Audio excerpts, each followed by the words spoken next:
joints right here, man, that you play when you feeling down on your ism, right? Play this shit right here and resuscitate your pimping and get you right back on your mission, right? For you hoes, this that shit you play when you ain't feeling like super hoe today. Play this shit right here and spark up your hoeing and get you right back going, you dig? Dig this. Pimps for real, don't mistake it for fashion. The turf that birthed my reputation for mashing was the track with active, attractive hoes. Professional goers that attract the dough. Like magnets to metal, never settle. We scorching them fag bitches pedal for them portions. My whores win it all. Not the ones on the sideline wishing but didn't ball in the guidelines. My bitches did it all. Down 7 below in the snow for dough. Over 120 in the sun for fun. They mash for hours, hooker baths, not showers. Bright and early, down and dirty for the cash and power.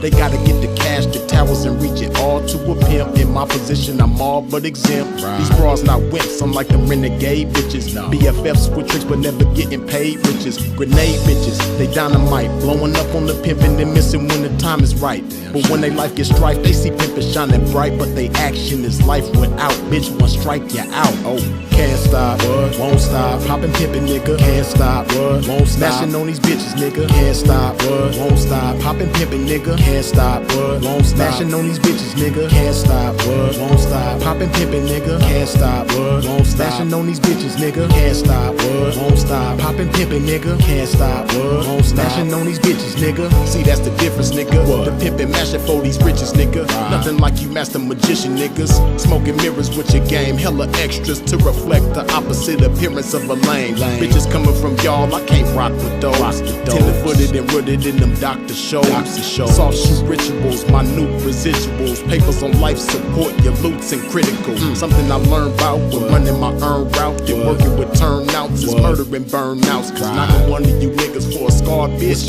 That's knocking one of you niggas for some garbage. I'm heartless regardless, empty with sympathy, but banked up to the max with pimpathy. No remedy for me, I'm like this. My life is vice grip, synced in permanent ink. You can't rewrite this. My blood type is P positive, beautifully deposited with a lot of it. I'm popping this shit, and when I pop it so hard I make a trapping ass bad bitch wanna hoe hard. Can't stop, won't stop. Poppin' pimpin', nigga, can't stop, won't stop. Smashing on these bitches, nigga, can't stop, won't stop. Poppin' pimpin', nigga, can't stop, won't stop. Smashing on these bitches, nigga, can't stop, won't stop. Poppin' pimpin', nigga, can't stop, won't stop. Smashing on these bitches, nigga, can't stop, won't stop. Poppin' pimpin', nigga, can't stop, won't stop. Smashing on these bitches, nigga. Come on, pimpin', man, pop that shit. Show these sucker niggas they can't stop that shit. Let these hookers know if they wanna cop that shit. Treat the bag like it's hot, bitch, and drop that shit. And to you hoes, if you ever took a loss, bitch, show these bitches how to bounce back like a boss, bitch. Let them know that the best way to floss, bitch, is reach that paper to some pimpin' hoe and toss it. Can't stop, won't stop. Poppin' pimpin', nigga, can't stop, won't stop. Smashing on these bitches, nigga, can't stop, won't stop. Poppin' pimpin', nigga, can't stop, won't stop. Smashing on these bitches, nigga, can't stop, won't stop. Poppin' pimpin', nigga, can't stop, won't stop. Smashing on these bitches, nigga, can't stop, won't stop. Poppin' pimpin', nigga, can't stop, won't stop. Smashing on these bitches, nigga.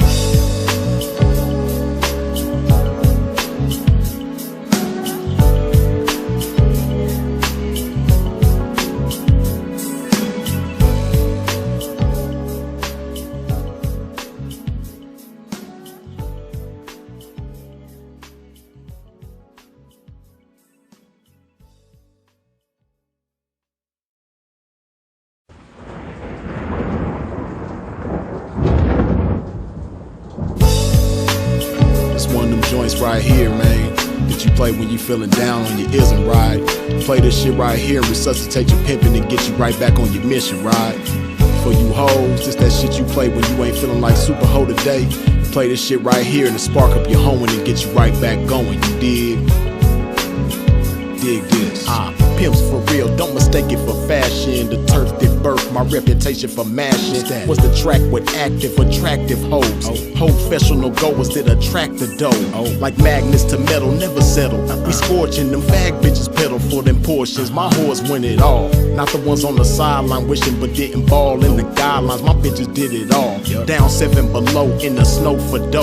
Over 120 in the sun for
Okay, what's happening? As always, I appreciate y'all for tuning in and tapping in with a pimp. Y'all already know what to do, man. Wipe your feet off at the door when you step into a pimp's domain. Hit that like button.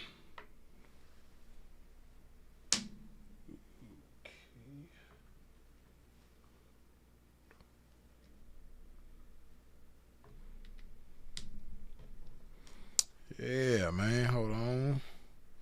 You get everybody up in here.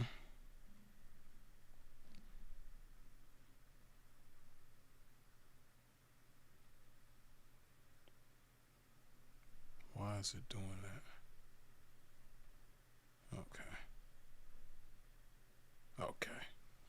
There we go. All right, man.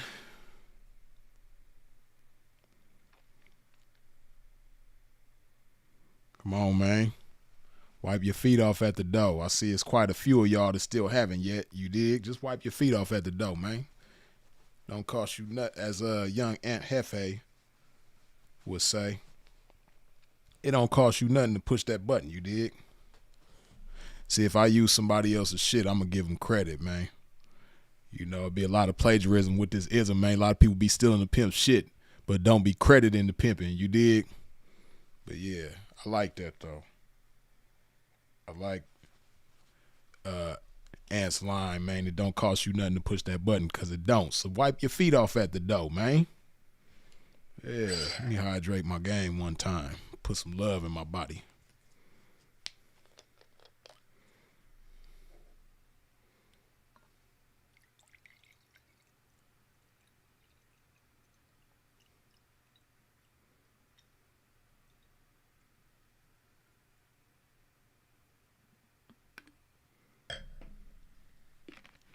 Yes, indeed. Okay, pimp cut looking cool. That's part of what took me so long, man. You know, Freeze is his own barber, man. So, you know, whenever I need a fresh cut, I do it myself, right? But, you know, like Ed McAllister reminded us the other day, you know, I'm page 43, man. Not the beauty of the week, the eternal beauty. You dig? So Pimp be taking a little while to cut his hair and shit. So that's what a big part of the delay was on tonight. Pimp had to get his cut together. You know, can't be getting on here looking wild and crazy, man. You know, Pimp got to be fresh and sharp. You dig? Cheers to the game.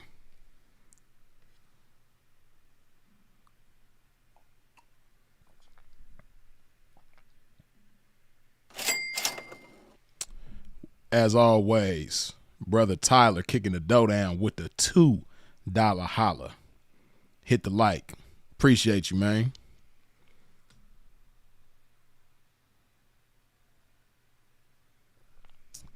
Yeah, we're going to talk about that 304 that been breaking on a whole bunch of y'all.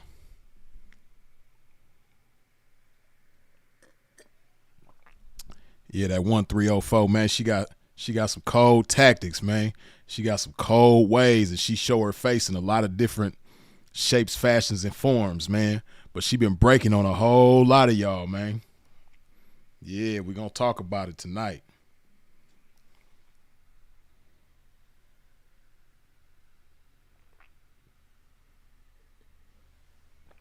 She got a cold campaign, too.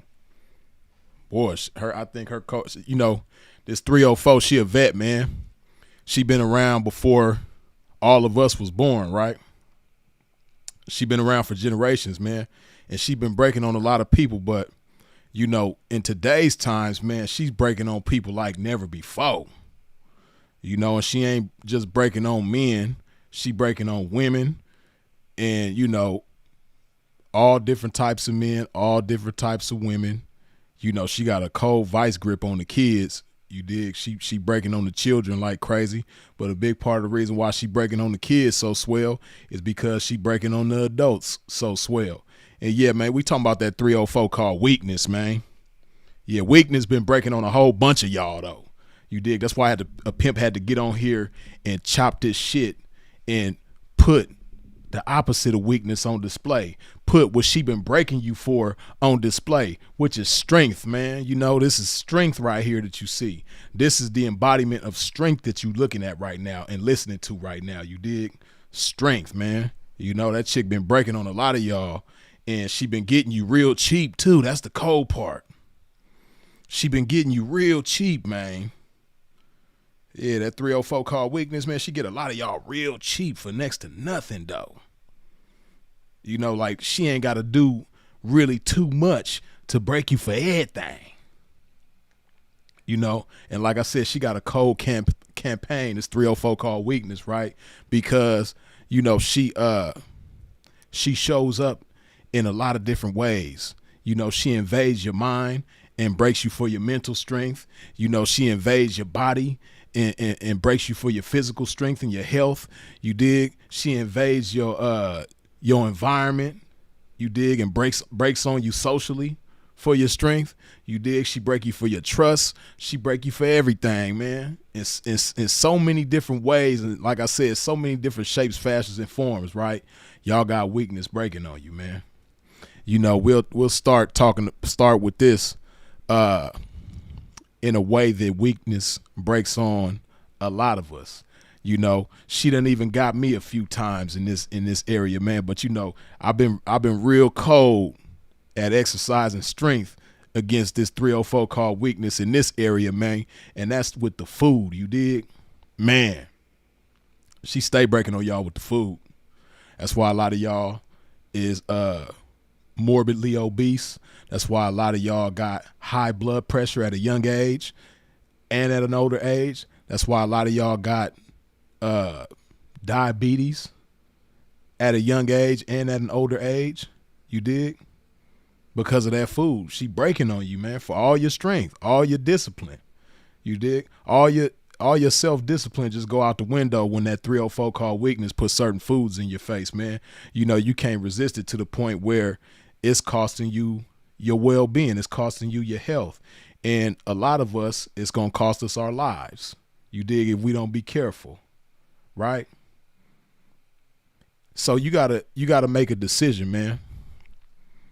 You gotta choose between your life and your taste, your life and your satisfaction, or gratification, excuse me. That's a better word. You know, you gotta choose between your life or your gratification. You gotta ask yourself, is, you know, putting certain things in your body for the sake of taste worth dying for? For real. You got to really ask yourself that, man. You know, because in the moment when you're doing it, it doesn't hurt you. It's not painful. Well, for some people, you know, some people it's so bad it is painful when they doing it, right? But for the most of us, when we eat stuff that we know damn well we ain't got no business eating, in the moment, it feels good. It tastes good. It smells good. You know, it feel good going in your mouth and chewing on it. It feel good swallowing it. You know, it just every part of the experience feels good, right? So, you know, we don't really think about the after effects. You know, we think about the right now. We get caught up in the right now, but we not understanding how, you know, that 304 called weakness is just breaking on us with every bite that we put into our mouths. Yeah, she breaking on you, man, for all your self-discipline, all your strength. You dig? All your concern for your health, all your concern for your life. She breaking on you. She breaking you for, you know, a few minutes at a time. You dig? Every time that you put that bullshit in your body, you put that bullshit in your mouth, she done broke on you for every bite is costing you, you know, a short period of time. You know, she taking time off your clock. Every bite that you take is another few minutes, another few minutes, another few minutes, right? And, you know, she been breaking on y'all for minutes at a time with every bite for years. Some of y'all for decades. She been breaking on you, man. and she banked up. You know, she got a whole bunch of your strength over there, right? And she leaving you with, you know, what she lives up to her name, which is weakness. You know, how she lives up to her name. She breaking you for your strength and she leaving you with weakness, right? That 304 called weakness, man, she been breaking on you for a long time. You dig? And some of y'all, she got you in such a strong chokehold that even after you done had a stroke, she's still breaking on you. You know, some of y'all done had near-death experiences and she's still breaking on you. You still letting her break on you for your strength. It feels so good. You know, but like I spoke about the other night, you know, because what's the solution, Freeze? You talking about how this 304 called weakness is breaking on us, man. What's the solution, Freeze? How we gonna you know, combat this 304, man? Because, you know, she been getting me for a long time, man. How I'm gonna combat this hoe every time she come around, man? Hey, like I said the other day, a major part of it is saying no to that thing by having something bigger and better to say yes to, right? That's how you're going to do it, because that's how I do it. I'm telling you what works for me, what has been working for me for decades now, right? For decades, I've been saying no to this by having this to say yes to, right? And if you just think about it, if you just stop what helps you to say no to this and say yes to this, if you just think about this right here, right? Like a lot of y'all know, I haven't drank a soda. I haven't had a soda or a pop, as some of you call it, since the year 2000. That's before a lot of y'all was even born, right? I haven't put a drop of soda. Well, I ain't gonna say a drop, because it had been a few times over the years where I'll order some and they'll accidentally give me a Sprite, or they'll accidentally give me a Pepsi or something. It didn't happen on accident where I didn't put a drop in my mouth, but consciously and intentionally drinking soda, I ain't did it since the year 2000, right? The turn of the millennium. Last time I drank some soda. And, you know, it's not like it was something that, soda's cool, but, you know, I can do without it. No, I love soda. Love Dr. Pepper. Love Coca-Cola. You know, Sprite was cool. You know, I was more of a cola type person. You know, you got some people that like Sprite and what's that damn drink? It's real popular in Tennessee, man. Damn, I always forget the name of that drink. When I was in jail in Tennessee, man, they used to go crazy for it's something like Squirt, but it's pretty much the same thing as Squirt, but it got a different name in Tennessee, man. Anybody from Tennessee or who done spent some time in Tennessee, y'all know what I'm talking about. But yeah, you know, some people was like that, but me, man, love Dr. Pepper, love Coke. You know what I mean? And root beer was cool too. I used to like root beer, but my go-tos was Dr. Pepper and Coke. Loved them, man. Religiously every day, multiple times a day, drinking 20 liters of Dr. Pepper, man. 2 and 3 of them a day, or Coca-Cola, right? And it's not Sierra Mist. It's not Mellow Yellow. Six Hustles say Purple Sprite the best. We gonna get into that, man. We gonna get into that how that 304 called weakness, man, be breaking on people, you know, with that dirty Sprite. We gonna get there. It's not Surge, man. Damn, I can't remember the name of that. I always forget it. I was live before and I was talking about this soda and I can't remember the name. Is it Sundrop? It might be Sundrop. Let me look and see. Cause I'm curious, man. I'm mad I can't think of the name of that shit. Let me see. It might be Sundrop.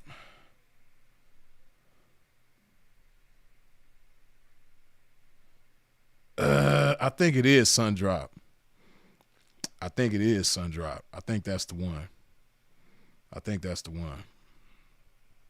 Cause I'm looking at the picture of it. It looks like that. I'm pretty sure that is what it is, Sundrop. Nah, not Sun Kiss. Sun. I think Sun Drop is the one. Nah, it ain't Mountain Dew. It's something that's not. They don't have it everywhere. Like on the West Coast, we don't have Sun Drop. You know what I mean? We got Squirt though.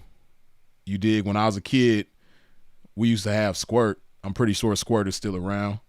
I don't know, but Sun Drop, I know they got it in Tennessee. Yeah, I'm pretty sure that's the one. You dig? Matter of fact, I'll just show it to you. Hold on.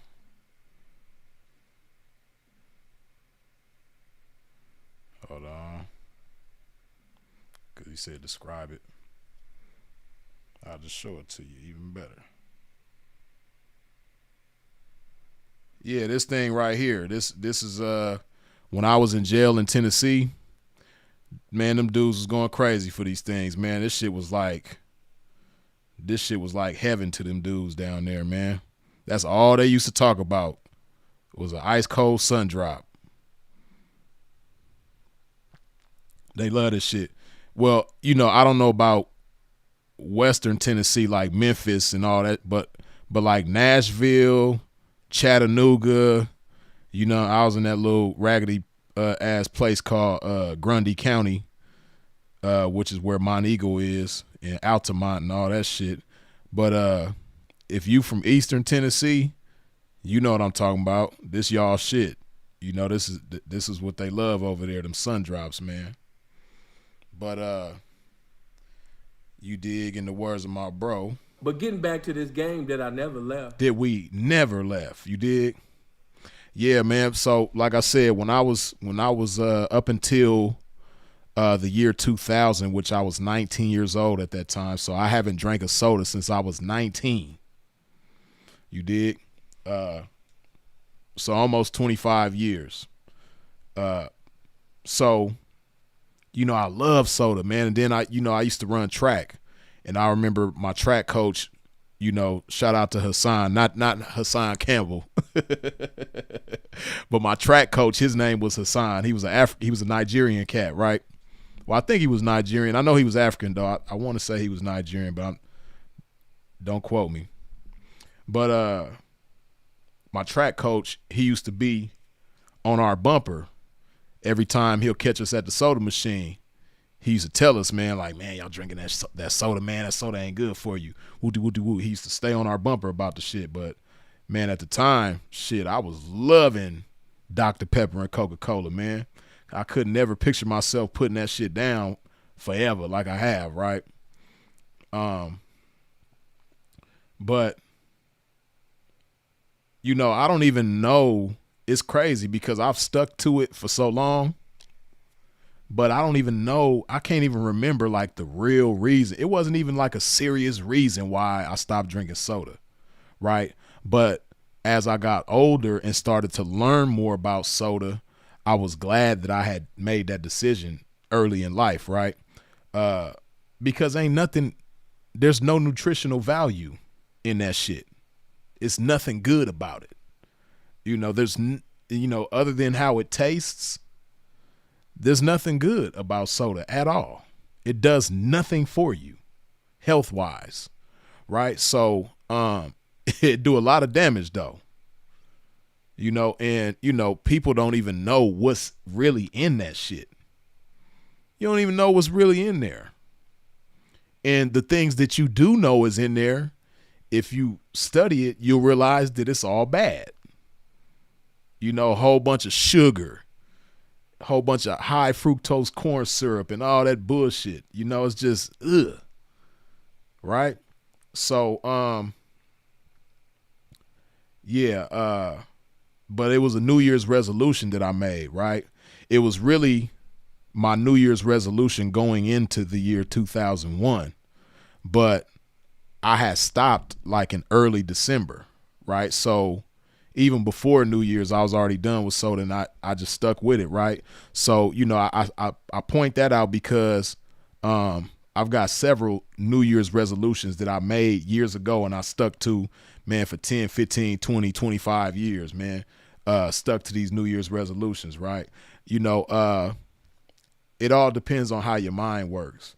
But, you know, I know some people are opposed to New Year's resolutions. They don't, they don't think they work, or they don't think much of them.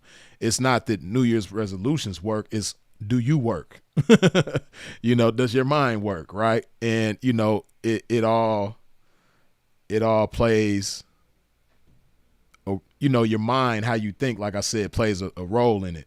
And, if you allow that to work in your favor, then it can and it will. I've talked to different people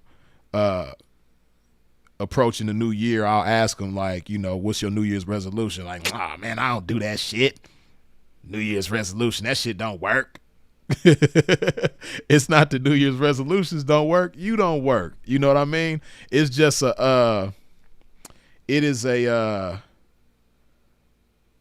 point of like commitment. That's I guess that's why it works so well for me. It's like a point that I could look at and say, okay, at this time is when I committed to doing X, Y, Z. And, I could always look back at that time and be like, I've stuck to this commitment since this day. This day is when I made this commitment, and I've been sticking to it ever since,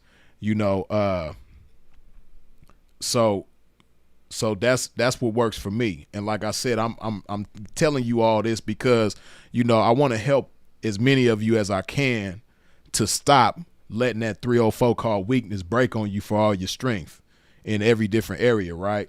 And, food and drink is just one of many areas that, that 304 called weakness been breaking on you, right? But I'm just using myself as an example so that you can see that it's possible, because I'm not special. I'm just a person just like you. I have a mind just like you. I have a heart just like you, right? I have desires just like you. So, and I have the power to make decisions just like you, right? So, I'm no better than anybody. I'm no different from anybody. I'm a person, I breathe air and bleed blood just like you. So, my point is, if I could do it, you can do it too. You dig? Ain't nothing special about freeze. So, but yeah, like I said, me quitting soda back in 2000, it was my New Year's resolution going into 2001, but I stopped like early December. So December of this year, it'll be 25 years since I drank a soda. Something that at one point in time I thought I was addicted to, right? Love soda. And over the years I've cut out different things and implemented different things, right? So, like I said, the way that I said no to soda initiated as a New Year's resolution, right? But as time went on, I looked at it as like I'm saying no to soda by saying yes to good health, right? And the good health thing, I just started saying yes to it more and more by saying no to more and more things. My New Year's resolution going into the year 2008 was to quit pork and beef and just red meat, period, right? So it's been 18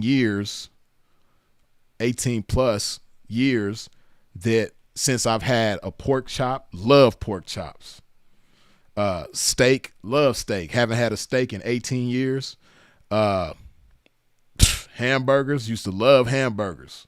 Carl's Jr. was my shit. Fat Burger was my shit. Used to love that stuff. Carne asada burrito. Ain't had one of them in 18 years. I'm from California. You know what I mean? If you from California, then, 9 times out of 10, you grew up on carne asada burritos, man. Fire. Ain't had one of them in 18 years. Right? So, these are things that I was raised on and that I loved dearly. Right? But again, when I started to learn certain things about red meat, now this is just the decision that I made. It's not to say that red meat is just all bad for you. One thing for sure, though, is that you should not eat red meat every day. Ain't nowhere in the world you should be eating steak or carne asada or ground beef or any of that, pork chop. And you shouldn't be eating none of that stuff every day. I used to eat it every day. I used to eat burgers every day. Again, carne asada, burritos, tacos every day. I used to eat all that stuff every day. You know what I mean? Steaks probably, you know, a good 2 times a week at least. You know, pork chops, same thing, once or twice a week. You know, I used to love all that stuff, right? But when you understand that, okay, it's just common sense, right? This is the simplest thing to put in perspective.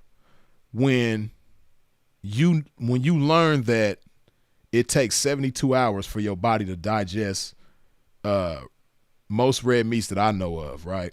Like most red meats that we eat on a daily basis, it takes your body 72 hours to digest it, to break it down and digest it, right?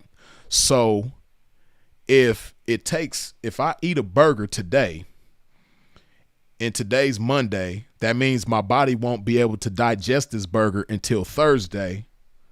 And then between Monday and Thursday, I eat 2 or 3 more burgers. As the days progress, I'm not giving my body enough time to digest the shit that I'm consuming. So, you know, that can't be a healthy thing. That can't be sustainable, you know, in older age. You know, maybe some people do, I don't know, but, you know, it didn't make sense to me, right? So when I learned that and started thinking about that, that's what made me stop red meat. But like I said, I understand the benefits of red meat. I know beef is a good source of iron as well as protein. I just don't think that you should eat it every day.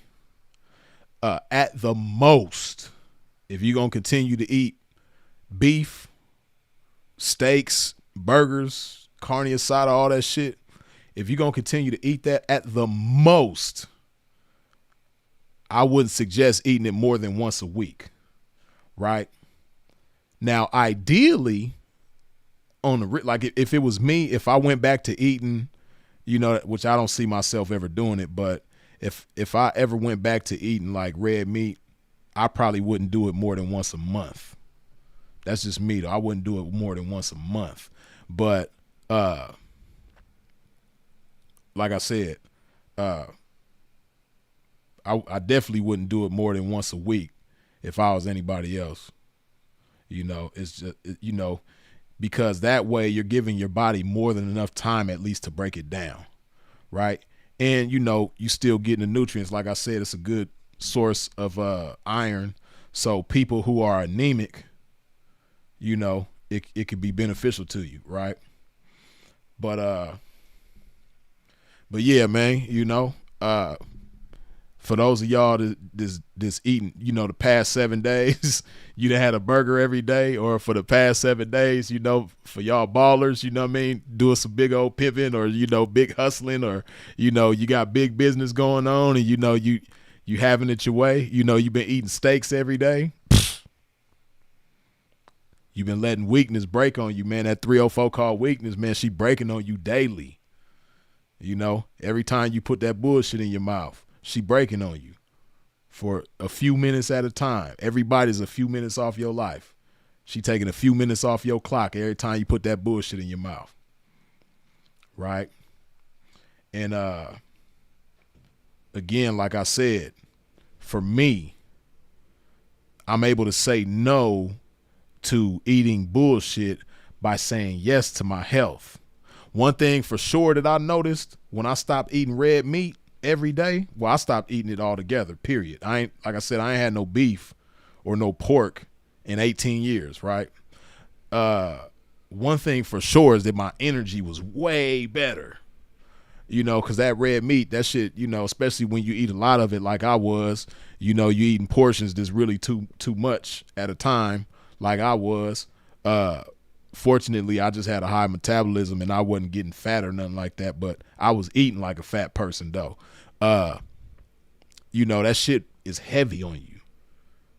It gives you the itis, make you sluggish, make you not want to get up and handle your business, make you want to lay down and be lazy, and it just slows you down. You know, one thing I noticed for sure when I stopped eating all that red meat, man, my energy was just way better. That's just my testimony. You know, everybody might be different, but for me, my energy was way better. I was much lighter on my feet. You know, I had a lot more energy to do whatever it was that I wanted to do, move around. You know, I had a lot more energy when I stopped eating that red meat, right? So,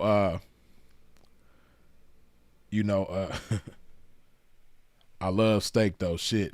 Hey, Black Tool.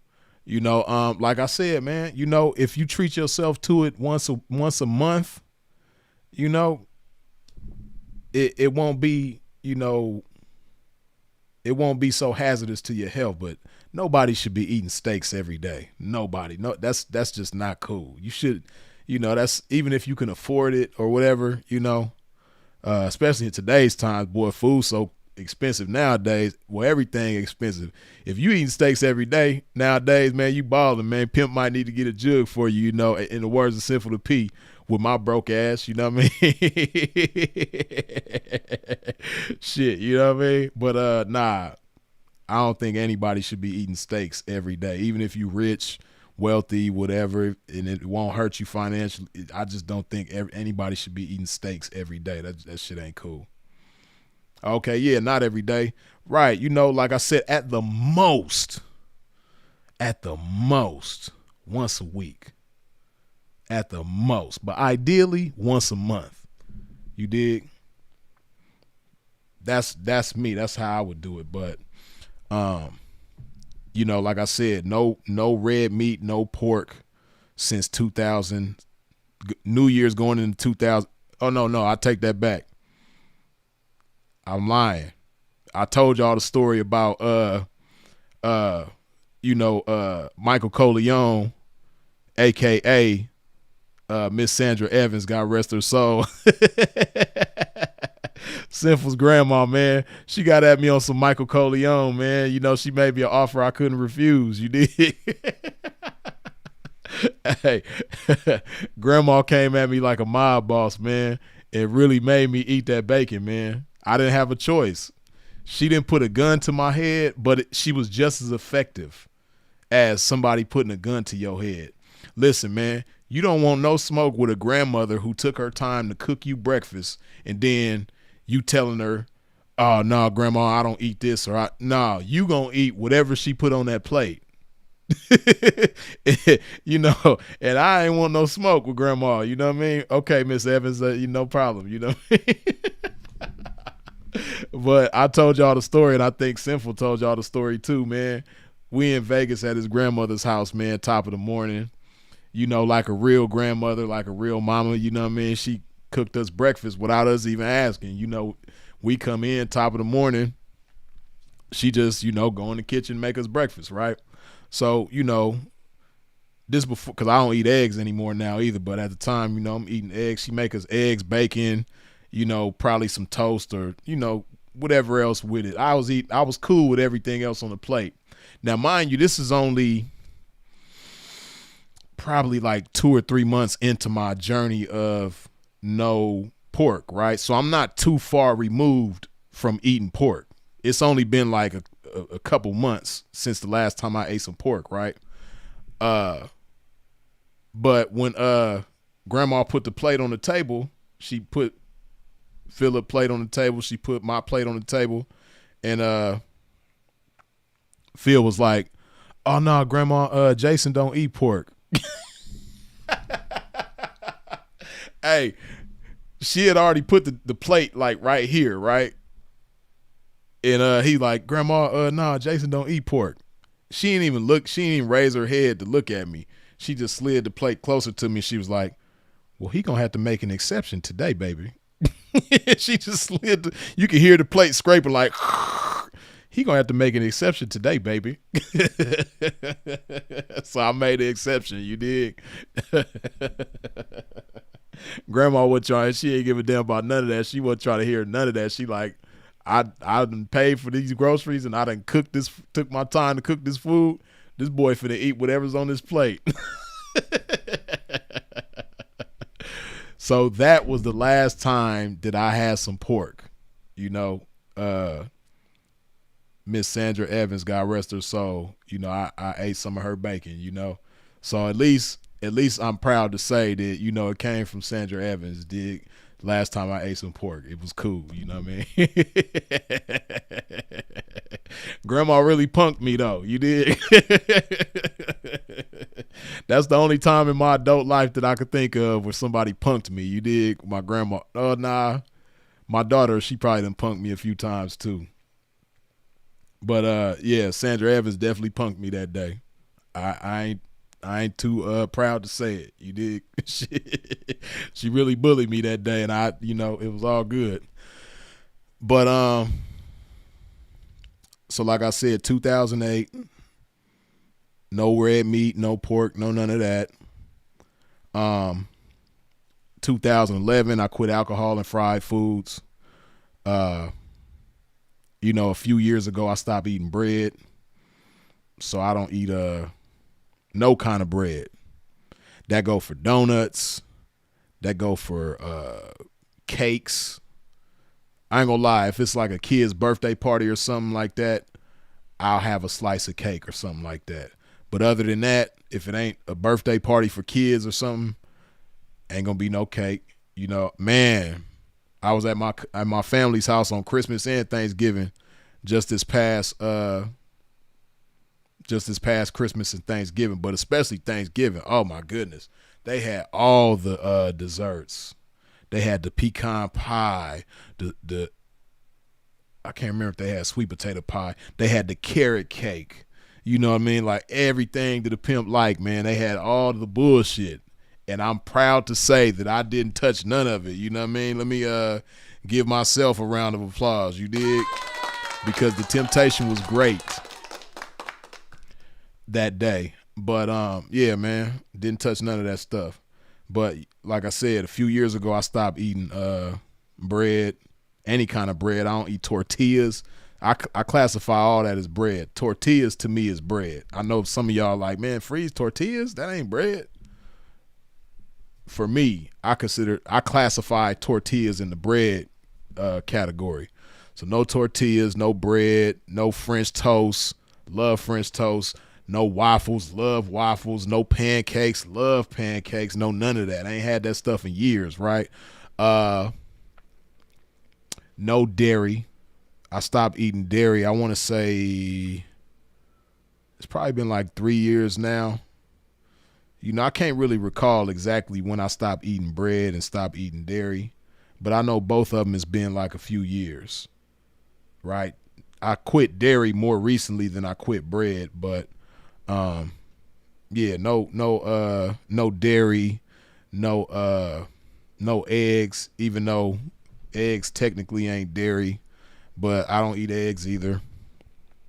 Love eggs. But now the thought of it is like, ugh, eggs and milk and cheese and all that. Ugh. Can't believe I used to love that stuff as much as I do. But yeah, none of that, man. You dig? But like I said, I'm able to say no to this by saying yes to this. No to whatever food isn't in my best interest to eat by saying yes to taking care of myself in the most optimal way possible, and just doing, putting healthier things in my mouth, not putting such toxic things in my mouth, right? And man, let me tell you, so for like the past couple years, right? Let's see. Yeah, it's been like 2 years, right? Almost every day for the past 2 years, the whole 2023 and the whole 2024, and now we in 2025. This is going into the 3rd year of me eating nothing but salads, right? Now, anybody who know me know I've been big on salads, been loving salads forever, but that's been the main part of my diet.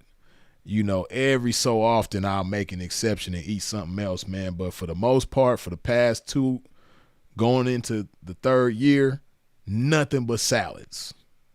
You dig? I'll have 2 salads throughout the day. I'll eat 1 salad earlier in the day and one salad later in the day. So it kind of averages out. Like I don't kind of like purposely do it, but it kind of just happens that way where I pretty much eat like every 12 hours, right? So my meals are like 12 hours apart. So, and I know y'all thinking like, damn, Freeze, you only eat 2 salads a day, 12 hours apart.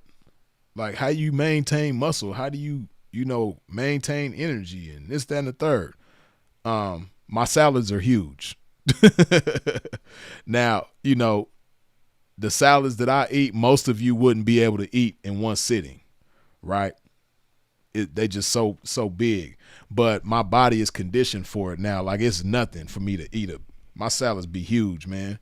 And it's nothing for me to sit down and crush that shit like it's nothing. And it doesn't make me stuffed. It doesn't give me that bloated, sluggish feeling. And, my energy is cool. I'm still light on my feet. I could eat a salad and then go, handle whatever business I got to handle, go to the gym, work out, do whatever. You dig? My energy is cool. And like I said, it doesn't give me that stuffed feeling, but I'm fulfilled whenever I eat this salad. And it keeps me satisfied throughout the day until it's the next time to eat, which is 12 hours later, right? Once upon a time, I could have never imagined going 12 hours in between meals. You dig? But now it's nothing. Like I said, my body is just so conditioned for it. And, like I said, I eat twice a day. And a big part of the reason why I eat twice a day is because, like I was saying, I want to maintain muscle and I want to have mass. But if I wasn't into lifting weights and trying to, be on swole or something like that, I probably would only eat once a day, right? And I was doing that maybe for a couple months. I want to say that was in 2023. It was like a month or two somewhere up in there where I was only eating once a day. And that was cool, right? But when you lifting weights and, you doing a lot of, rigorous activities and things like that, you got to have fuel, right?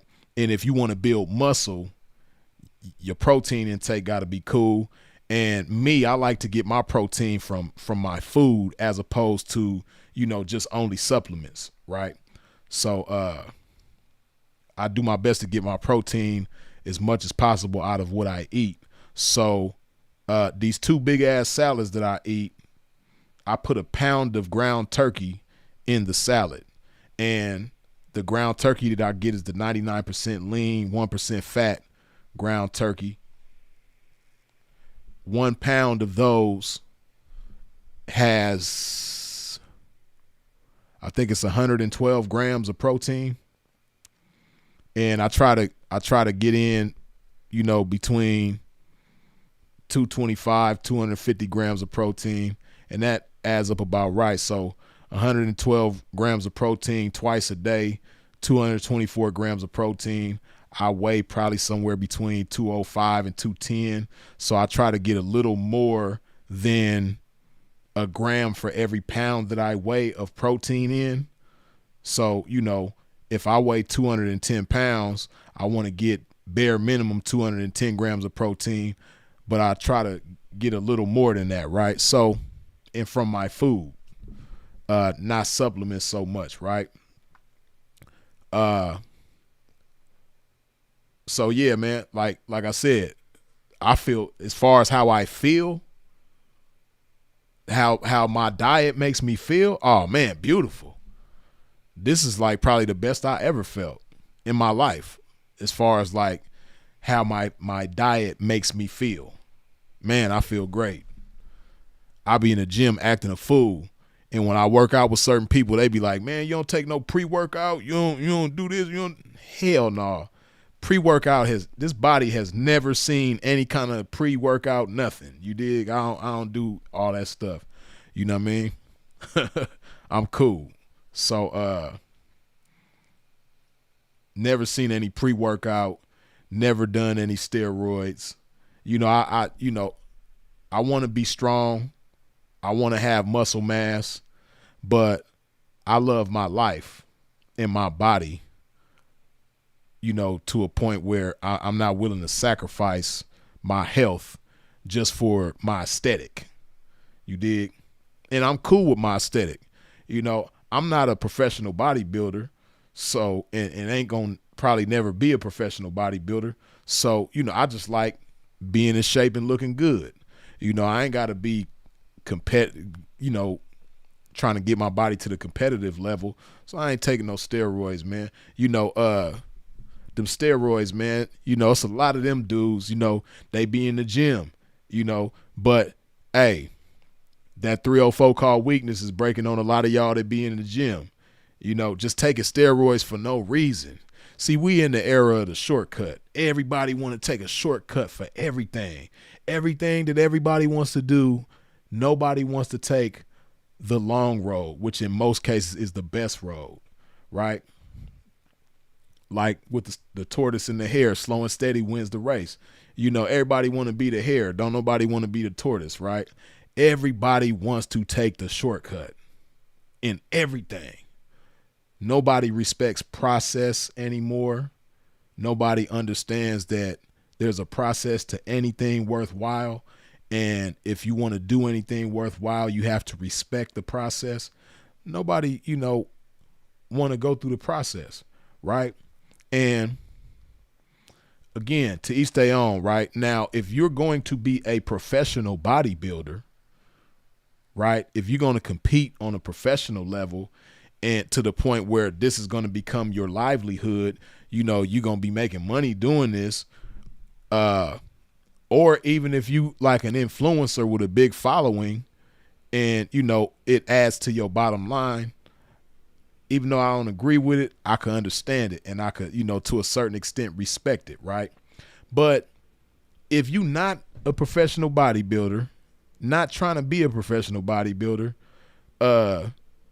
and you're not a big influencer or not trying to be a big influencer in the fitness world, and you just taking steroids just so you could look good, so you could have bitches, just so you could, get chicks in the bedroom, if that's the only reason why you taking steroids, hey, man, you need to slap yourself. For real. Matter of fact, you need to slap yourself about a good 1,000 times. Maybe that'll wake you up and help you get it, man. Hey, that is the most terrible reason to be taking steroids. And it's a lot of y'all. I just recently got up on this shit, man. I didn't even realize that there was so many people in the gym. I go to the gym every day, man. So, and I don't be just studying people like that, right? Certain people catch my eye and I take notice and things like that, but I didn't realize how big that culture of steroids is in the gym nowadays. Man, them young dudes, man, just about all of them on steroids. It's crazy, right? And it's simply because they want to look a certain way and they don't want to take time in doing it. They want to hurry up and get swole. They want to hurry up and be cut up. They want to hurry up and look good. Some shit that should take a year to do, they want to do it in a month, right? But what doesn't get talked about enough are the health risks in that. A lot of them dudes be in the hospital all the time. They organs be shutting down, right? You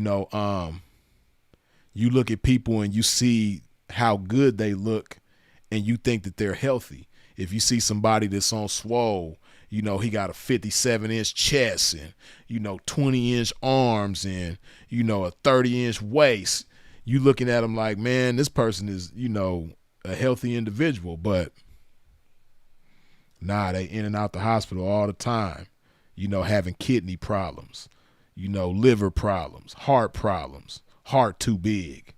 All these different problems, they in and out the hospital all the time. Don't nobody talk about that enough, but it's a real thing.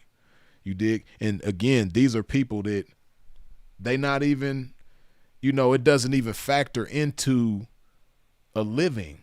again, like I said, I don't agree with it because me, I ain't gonna compromise my health for the sake of $1, right? I'm never gonna do that. But to those who choose to do that, if that's a sacrifice that you're willing to make, I can't really be mad at you, right? But a lot of y'all taking steroids and it's only for bitches. That's it. That's crazy. And then just imagine, right? Imagine you're a guy, you take steroids, you get on swole, you know what I mean, and you doing it to get females, and you still a lame ass dude with no mouthpiece and no personality. And you still a sucker, you know what I mean? You know, you did all that working out with your body, but you didn't do no working out with your mind, and you didn't do no working out with your mouthpiece, and you didn't do no working out with your personality. You know, you worked out all them physical muscles, you know, but your verbal muscles, your mental muscles, your emotional muscles, weak as hell. You know what I mean? That 304 called weakness is still breaking on you in all them areas, man. You know, that's a damn shame. You in and out the hospital every other week, you know, a couple times a month. You know, sometimes some of y'all every week you in and out the hospital because you want to be on swole and you want to hurry up and do it. And you ain't even making no money. A lot of y'all still live with your mama. You know, grown as hell, living with your mama. Grown as hell, swole as hell, eating up all the food in the house.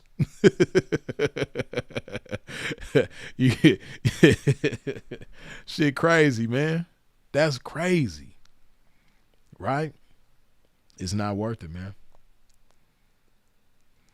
At 304 call, you know, you might be able to lift, you know, hundreds of pounds. You might be able to bench press 500 pounds. You might be able to squat 600 pounds and all this shit, you know what I mean? So physically you strong, but you know, that 304 called weakness is still breaking on your ass. Every time you put them steroids in your body, she breaking on you, man. Don't think because, you know, you could lift the world and you strong physically that you're not a weak individual, because that 304 called weakness is breaking on you for your health. Like I said, with the food, them steroids, the same thing. You know, you taking even more time off every time you take a dose of that shit. I don't even know how you ingest that shit. I don't know if it's a pill. I don't know if it's like that movie, The Program, where you sticking a needle in yourself. You know, I don't even know how they ingest that shit. Shit, nowadays you might be smoking it. I don't know. But, you know, every time you put a dose of that bullshit in your body, that 304 called weakness is breaking on you for time out of your life. You dig? Rest in peace to Dallas McCarver. Rest in peace to Sean Roden. Rest in peace to Cedric McMillan. Hey, man, rest in peace to Rich Piana. Hey, man, the list go on and on and on and on and on and on and on, man, of people who died young going hard on them steroids, right? Hey, I like a clip that I seen a clip from Lee Haney recently, man, and I think somebody was criticizing his era of bodybuilding. You know, shout out to Lee Haney, and he was like, man, you know, if you look at the bodybuilders from my era, man, and before me, you know, we live into an old age, most of us. You know, most of us live a long time. You know, these young bodybuilders, boy, they dropping like it ain't funny, man, but he made a good ass point though. You know, because people be criticizing the golden era bodybuilding, saying they was taking steroids too, and you know, this, that, and the third. And that's true. They was taking steroids, but you know, they wasn't abusing it to the point that they are now. Right. And again, it's because, you know, people don't respect process, and they don't understand that, you know, anything worthwhile, anything worth having, you have to respect the process in attaining it. And, you know, everybody want to take the shortcut nowadays. You dig? Like, you know, the bodybuilders, and even some bodybuilders of today's times, you know, some of them do it responsibly, and, you know, some of them is going to go hard regardless. they just use the steroids to help them in ways that, whatever assistance they might need. But, a lot of them people, like they say back in the days, man, they called it the man in the can. That's what a lot of these dudes is. They just the man in the can, right? So, but like I said, that 304 called weakness, man, as physically strong as you may be, you still weak as hell if that 304 called weakness is breaking on you by, you putting steroids in your body and, you abusing it to the point where, like I said, you in and out the hospital all the time and you ain't even making no money. You still living with your mama. You ain't a social media influencer with hundreds of thousands or, millions of followers where you able to monetize your social media presence and you able to make a living off of, what you doing. Or, not even that, but you competing, you got your pro card and you endeavoring to be a professional bodybuilder. Nah, you ain't doing none of that. You just want to be on swole so you could knock bitches. Lame as hell. You know what I mean? Hey, listen. It's 213 of y'all up in here right now, man, but only 172 of y'all done wiped your feet off at the door when you step to a pimp's domain. Do me a favor. Wipe your feet off at the door when you step into a pimp's domain. Hit that like button. The thing that look like that there. Let me hydrate my game one time.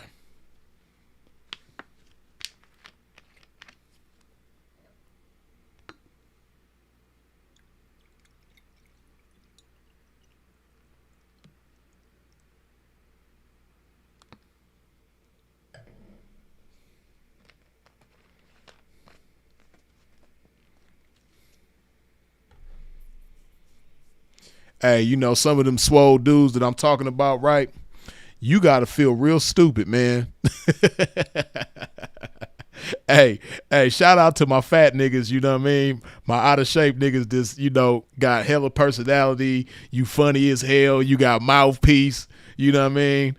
As soon as a broad hear you open your mouth, man, you got her. You dig? Soon as your words land on her ears, man, you gonna have the broad, man. Shout out to y'all, man. Shout out to my fat ass niggas, man, that don't do no working out. You know what I mean? Your stomach hanging over your pants.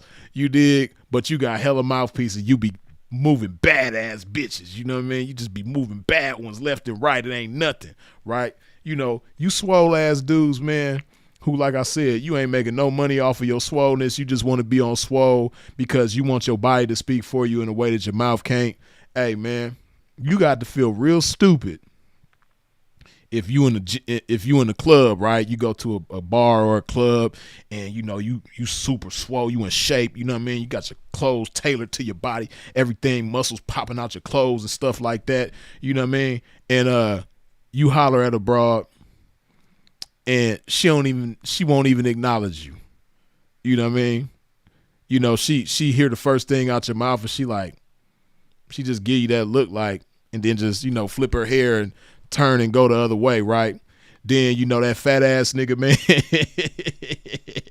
you know what I mean? Who belly just bulging out of his shirt, you know what I mean? He fat as hell, but he well groomed and smelling good and got his shit together, and he go say something to her. Next thing you know, the chick who looked at you like you stank, you know what I mean? He got her smiling. You can't hear their conversation over the music across the way, but she feeling them though, and you could just see it, She smiling and he got her laughing, and then next thing you know, she leaving the club with him and everything like that. You got to feel lame as hell, man. You lifted all them weights, man, for nothing.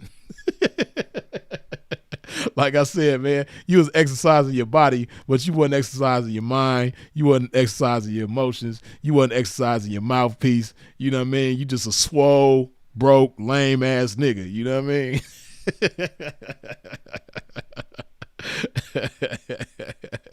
That's terrible, man. And like I said, you making all these sacrifices. You dig? Not only are you sacrificing time and energy going hard, lifting weights in the gym, because I don't want that to be misunderstood, right? Even for the people who take steroids, you still got to put work in to be swole, no matter what. You still got it. So it's something good to be said, just in and of itself alone, right? You can't. It ain't like you just take steroids and you don't do nothing and you just. It ain't like the chia pet, like you just put water and watch it grow. Nah. Even the people that are on steroids, they still got to put some work in. You still got to be consistent and go hard in the gym every day to, look a certain way, right? But just imagine you making all these sacrifices, you putting all that time and energy in the gym, and you constantly making trips to the hospital because your health is failing you, and you going through all of this stuff just to be able to bag chicks, and it ain't working. You still ain't getting the chicks that you want, man. You still got some dusty ass chick who just like you live with your mama, she live with her mama, you know what I mean? Only time y'all can get busy is in the car, because ain't neither one of y'all got a place that you could go back to, you know what I mean? And you swole as hell in the car, you know what I mean? You probably can't even fit in there good, and you trying to do your thing in the back seat, all this type of stuff, man. You with a chick that you ain't even really attracted to, but because you so horny, you just settling and going for it. You can't have the type of chicks that you really want. You know what I mean? Every once in a while, just because of the fact that you on swole, you might get a cool one. Because some chicks, they don't care how lame you are. They don't care what kind of mouthpiece you don't have. If you look a certain way, they gonna give you some action. I understand that part. Trust me, I know, right? But that's just a heavy price to pay for a thing that you ain't even really having your way with. And like I said, that 304 called weakness is just breaking on you, man. Minutes out of your life, days, months, years out of your life. You dig? And she breaking, people in the fitness world is going hard on them steroids, man. Hey, that 304 called weakness, boy, she breaking y'all for your whole life. Young. So many cats dying in their 20s, man. And in their 30s, man. They ain't even living to see the age of 30. They ain't even living to see the age of 40. A lot of guys. Right? It ain't worth it, man. It is not worth it, you dig?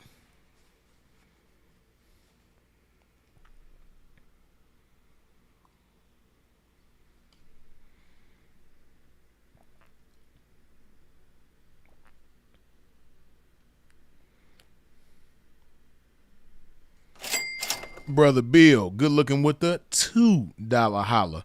Glory to God for this game. Long live Sinful the P. Appreciate you, man, as always.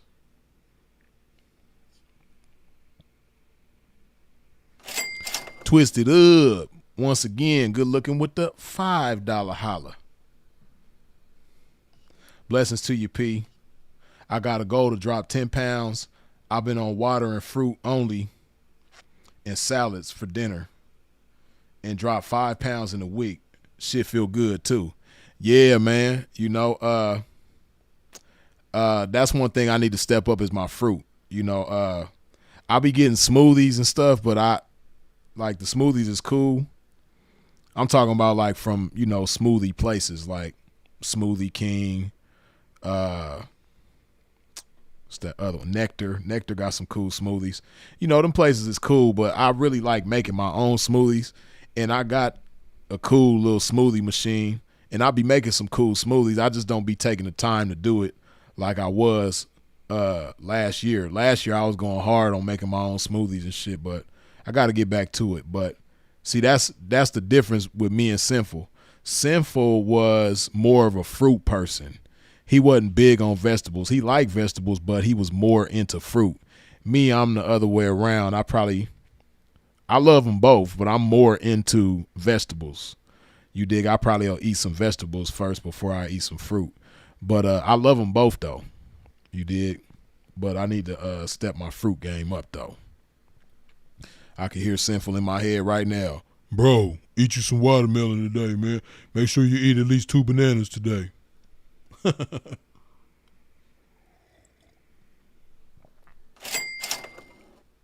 Sin City 16702. Good looking with the $5 holla. What's your input on adequate sleep? Hold on. Can you give us examples on how you optimize sleep? I was doing research on it and it's mind blowing. Hey, I don't know if y'all watch or if any of y'all are familiar. Well, I'm sure some of y'all are familiar. You got a big ass platform, but the Impact Theory with Tom Bilyeu. Man, I love that channel because they be dropping game in so many different areas of life and so many different aspects. Man, you know, the Impact Theory, that's like one of my favorite YouTube channels, right? But yeah, Tom Bilyeu has a video. Well, he probably got several videos, but there's one in particular that I remember where he talks about sleep, the importance of it, how you should sleep, you know, how sometimes you could sleep, but if you're not sleeping in the right setting or at the right time, you know, your rest won't be as good as if you sleep. Like, for instance, right, he was saying how, you know, you might sleep for 8 hours in the daytime, right? But if you have like curtains and, you know, the sunlight is creeping through the curtains, or, you know, you might have some lights on or something like that. He really broke it down. You know, I'm serving it no justice, but the way he broke it down, like he broke down all the, you know, technical terms in details as to how important it is to sleep in like darkness, like real nighttime, no lights on, no TV on, no night light on, just sleeping like in straight darkness, right, is the best time to sleep. And he was saying how, you know, how much more well rested you'll be sleeping like that versus, like I said, sleeping with some lights on or, you know, something like that. But he goes into great detail about it, man. And like you said, it is mind blowing when you start really understanding sleep and how to sleep correctly and how impactful it is when you get the proper rest. Because sometimes you might sleep for 8 hours, but depending on how you slept within those 8 hours, you might not be well rested. You know what I mean? And I know for sure I've done that. I've slept for 8 hours before, woke up and still be tired, right? But then there's other times where I've slept for 5 hours, 4 hours and be well rested. You dig? So, yeah. And then when I think about it, that's some real shit. You know, when it's like, cause you know, I'm the pimping, man. So a lot of times, man, we go to sleep, you know, top of the morning and might sleep into the afternoon and shit like that. You know, that's like a regular thing for us, man. So in our lifestyle, a lot of times when we sleep is in the daytime, you know, and it's hard to sleep in like pitch blackness, pitch dark in the daytime, right?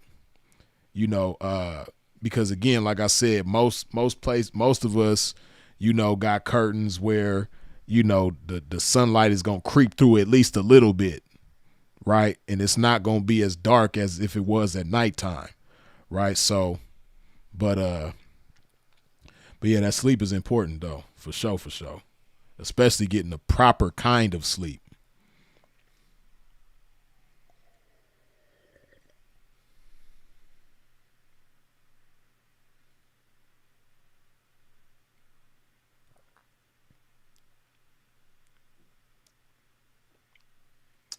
Sup, church? Have you heard of a pimp named Almighty Suspect? Yeah, man, I'm familiar with Almighty Suspect for sure. I don't know if Bishop Rojas, I don't know if you're Almighty Suspect, but yeah, I know Almighty Suspect, man. Shout out to him.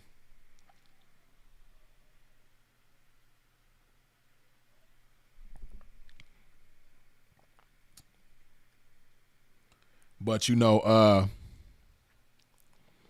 one thing I will say, man, that No Jumper getting goofier and goofier, man. I don't even watch that shit no more. I used to watch it sometimes. I had slowed down on it a lot. especially after Sharp left. Once Sharp left, I kind of slowed down on it a lot. But now I don't watch it at all. You know what I mean? Ever since, like I said, I don't even like mentioning names or situations, but y'all know what I'm talking about. But ever since shit hit the fan recently, I really don't watch No Jumper now. But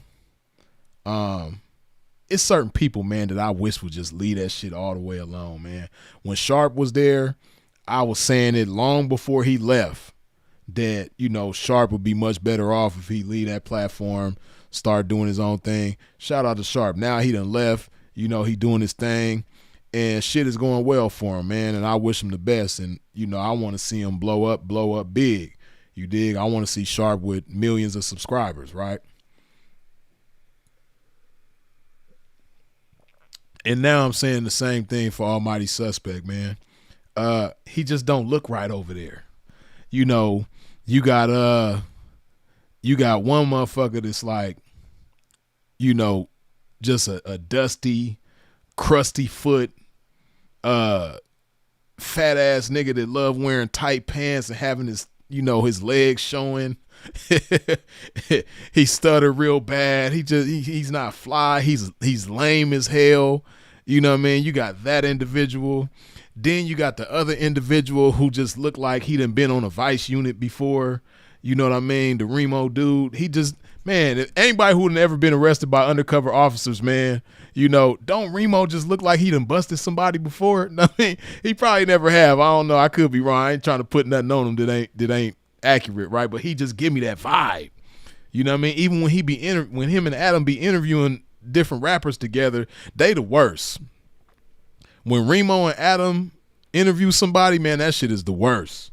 That shit really, again, anybody who done been in an interrogation room, if you've been in an interrogation room with detectives, man, that shit, if you haven't before, just look at an interview where it's only Adam and Remo sitting down interviewing rappers and shit. When it's just them two interviewing rappers, man, that shit is exactly like an interrogation room. Exactly. I had to turn certain interviews off, man. I'll click on the shit and I'll see, they that don't even sound right, but they line of questioning, you know what I mean? That sound like some detective ass shit. But they line of questioning, right? Man, that shit's so police, man. I can't even watch the shit. I got PTSD, man. I done been in them interrogation rooms, man. I hope I don't never end up there again, man. Knock on wood, man. But hey, that shit, I'm telling you, anybody who ever been interrogated before in one of them rooms, man, you know exactly what I'm talking about. And if you don't, hey, go watch one of them interviews where it's just Adam and Remo. Man, it'd be like good cop, bad cop. Now, with Adam, you know what I mean? He just, he's a suburban guy. He not from the hood, so he's fascinated with the whole, gangbang culture. It's like it's exciting to him, to be that up close to it without being involved, right? It's like, it's like being in a 3D theater, like shit is going on around you and it's like so close to you, but you're not being hit with it, but it's like, wow. That's how Adam. So when Adam be asking them police ass questions, he can't help it, because of where he come from, and that's just. But Remo, man, he be he just, like I said, man, he remind me of Jay Reed, man. You ain't no cop, Jay Reed. He just remind me of that, but he ain't even as slick as Jay Reed in the movie. You dig? In Too Deep. But you have them, and then it just be different random people they be having up there. I don't even know none of their names, man. It's like every once in a while they just have different random people up there. It's like, who are these people, man? And it's no mystery to me why they platform ain't, hitting like it used to, man. But like I said, Almighty Suspect, man, he just don't look right up there. Shout out 4 Extras. He just got out of jail again. He don't look right up there. You know what I mean? I really don't like 4 Extras being up there. but I ain't mad at him because he getting his money, and it's probably what he got to do. It's making sense to him, I'm sure. But I don't like it. Hey man, I really don't like. I can't stand how No Jumper uses 4Extras. Like, he don't even understand how they be using him. And what I do know is that whenever 4Extras is on that platform, it's a surge. He boosts the shit up. You know what I mean? I know last time he went to jail, Adam was like, damn, man. Just when shit was going good, man, 4Extras had to go to jail again, man. Damn. You know what I mean? I know he hated when 4Extras go to jail because when he's on there, he boosts the shit through the roof. That's why, like I said, I pay attention. I notice certain shit, right?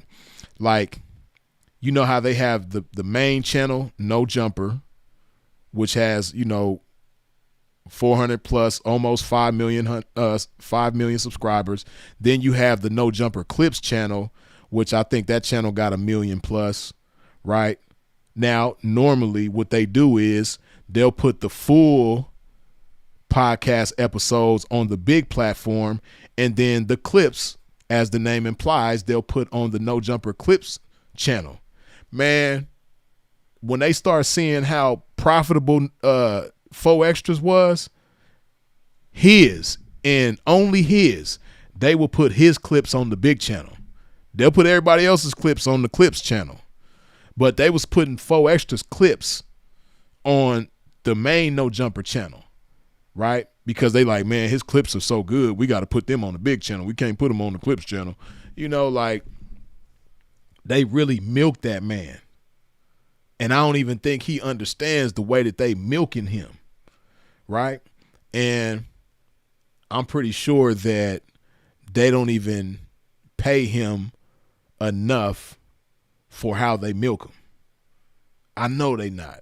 You know what I mean? Because the way that they milking 4Extras and the type of money I know that he's bringing in for them, hey man, 4Extras should be banked up. He should have some hundreds in the bank just off of No Jumper. For real though. Like, 4Extras should have a good, few $100,000 in the bank, just not from nothing else. Not from doing other podcasts, going on other I'm talking about just from No Jumper. I know he done made, man, I know 4Extras done made them people some bread, right? Because I'm already knowing he making the money on YouTube, he making the money on Facebook, he making the money on Instagram, he making the money on Snapchat. Man, 4Extras is they bread and butter right now, right? So like I said, man, I just really hate seeing him over there because I know the way that they milking that man, and I know that they ain't paying him nearly as much as he should be getting paid. They probably giving him some cool money, and he's probably satisfied with it because, if they give him like 10,000, 20,000, 30,000, whatever, he probably like, man, this is cool. Like, this is the best legal money I'd have ever made. You know what I mean? Like, I ain't got to, look over my shoulder. I ain't got to be in the hood, and I'm making bread like this. Cool. Right? But if he understood the breakdown, you know what I mean? If he understood how much money is being made off of him, I ain't talking about the rest of everybody on there. I'm talking about the money that 4Extras himself generate, the money that he generates off on that platform, right? If he understood how much money he's generating versus how much they giving him, I know he tripping off the back. Vernon Avenue, he tripping. You know what I mean? For real. But yeah, man, I hope that those is like the main people, man, that I just don't like them being over there. I don't like Almighty Suspect being over there, and I don't like 4Extras being over there, man. Everybody else, they goofies and they belong over there. And, free the individuals that, are where they are right now. But, everybody that's currently over there right now, bunch of goofballs. So, they belong over there. Bunch of nerds. You know what I mean? They belong over there. But like I said, I just hope there comes a time in the very near future where, Almighty Suspect and Four Extras, they figure out a way to get their bread away from that platform. Cause again, like I said, I just don't like them being over there. You dig? You hydrate my game, man. Hey, listen. It's 241 of y'all in here, but only 207 of y'all done wiped your feet off at the door when you stepped into a pimp's domain. Do me a favor. Wipe your feet off at the door when you step into a pimp's domain. Hit that like button, the thing that look like that there. You dig?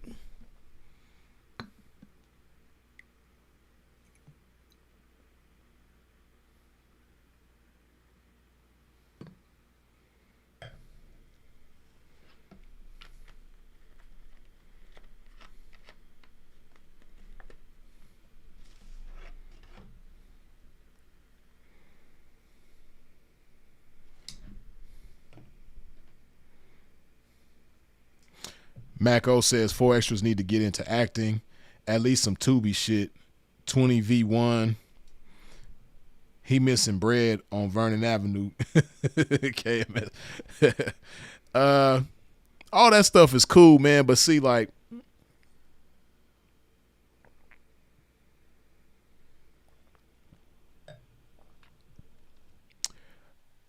on the real, man, what I would like to see Four Extras do is focus on his own platform, right? And have the right team around him, right? Because one thing about Four Extras is that he loves to talk and he got hella personality. And, he just got good energy. You know what I mean? Like, he gonna make you laugh without trying. He hella animated and, he genuine, he real, you know what I mean? He don't be on no sucker shit, so I just think that he needs the right team. Like, this is what I would like to see for Four Extras. I would like to see him focus on his own platform, like his own YouTube channel and all his, social media and all that shit. Focus on his own shit, build himself up, build his brand up as himself. And, I would also like to see the right team around him, so that, like, his efforts are channeled the right way, right? Because you could have hella personality, all that shit, but, if you don't have the right kind of ideas for your content, then it ain't gonna mean shit, right? He need the right kind of team with the right ideas, right? To put together a plan on how he does his content and execute it the right way. Man, he'll be the biggest thing on YouTube, man. If he had the right team around him, he could be huge. Like, Four Extras is supposed to have his own platform with 5 million subscribers. For real. Like, for real, for real. You know what I mean? Like, if he was my homeboy, man, because I know how, I just know about this YouTube shit. I just ain't focused on it. Well, I've been focused on it lately, but I ain't dedicated my life to this shit. But if I was one of them type of people that was like, this was my job and I was dedicated to this shit, man, I know what to do. Like, if Four Extras was my homeboy, man, we finna drop everything and we about to focus on him. We about to build him up and he gonna be the biggest thing on YouTube. That's what I would be doing if he was my homeboy. But I wish him the best nonetheless. You dig?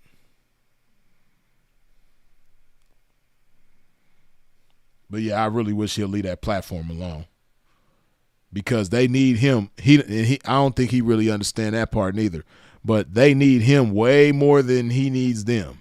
He don't need no jumper. They need him though. They for sure need him. With everybody getting swept up the way that they did, and a lot of they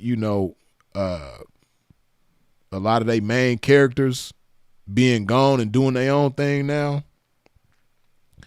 and they left with people like Flacco and Remo and, you know, a bunch of other lame people. You know, like I said, only cool people who I just don't want to see over there is Almighty Suspect and 4 Extras. But, yeah, they need him much more than he needs them.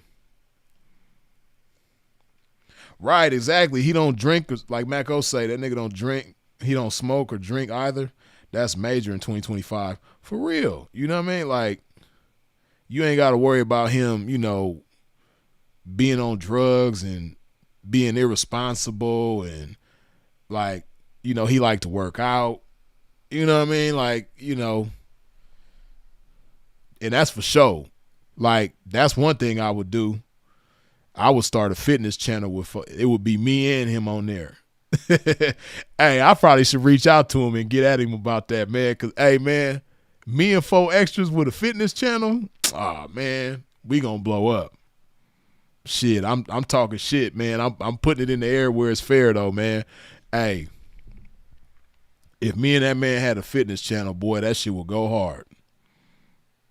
Cause I already got all just talking about it right now. Whole bunch of different ideas is just hitting my head, and man, we would kill that shit. We would kill that shit. For real though. Me and that man will be millionaires off of YouTube in no time. For real though. You dig? But blessings to that man. You dig? But getting back to this game that I never left. That we never left. Getting back to this game.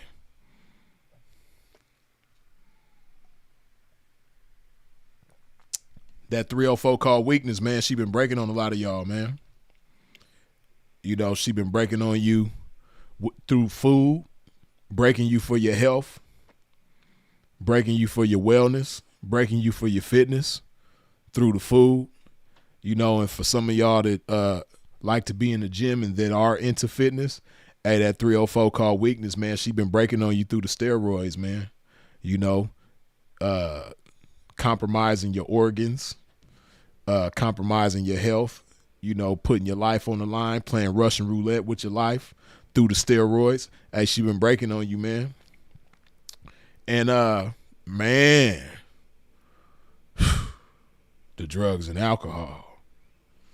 Boy, where do we begin?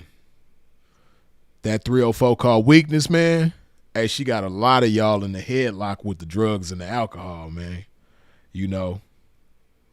Man, and she does it so masterfully. Boy, if I had a 304 that was as cold as the 304 called weakness, and if I could just give her this game to make her break on tricks the way that 304 called weakness be breaking on y'all with the drugs and the alcohol, boy, man, I'm moving in next door to Elon Musk. I'll be so damn rich. People be so damn rich, boy. If I just had a 304 that I could give this game to, and she could break on tricks the way that 304 called weakness be breaking on y'all through the drugs and alcohol. Man, do you know how, man, boy, that would be cold. Outrageously cold, boy. Man. Because she is a beast. That 304 called weakness, man, the way she be breaking on y'all through the drugs and the alcohol, boy, she cold. She cold.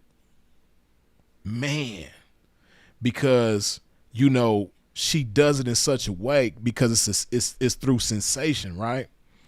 You know, she break on a lot of us in different ways, man, through the sensation. But, man, she breaks on y'all so cold. She breaks on the alcoholic so cold. She breaks on the cigarette smoker so cold. She breaks on the weed smoker so cold. She break on the lean drinkers, the lean sippers. Boy, she break on y'all so cold.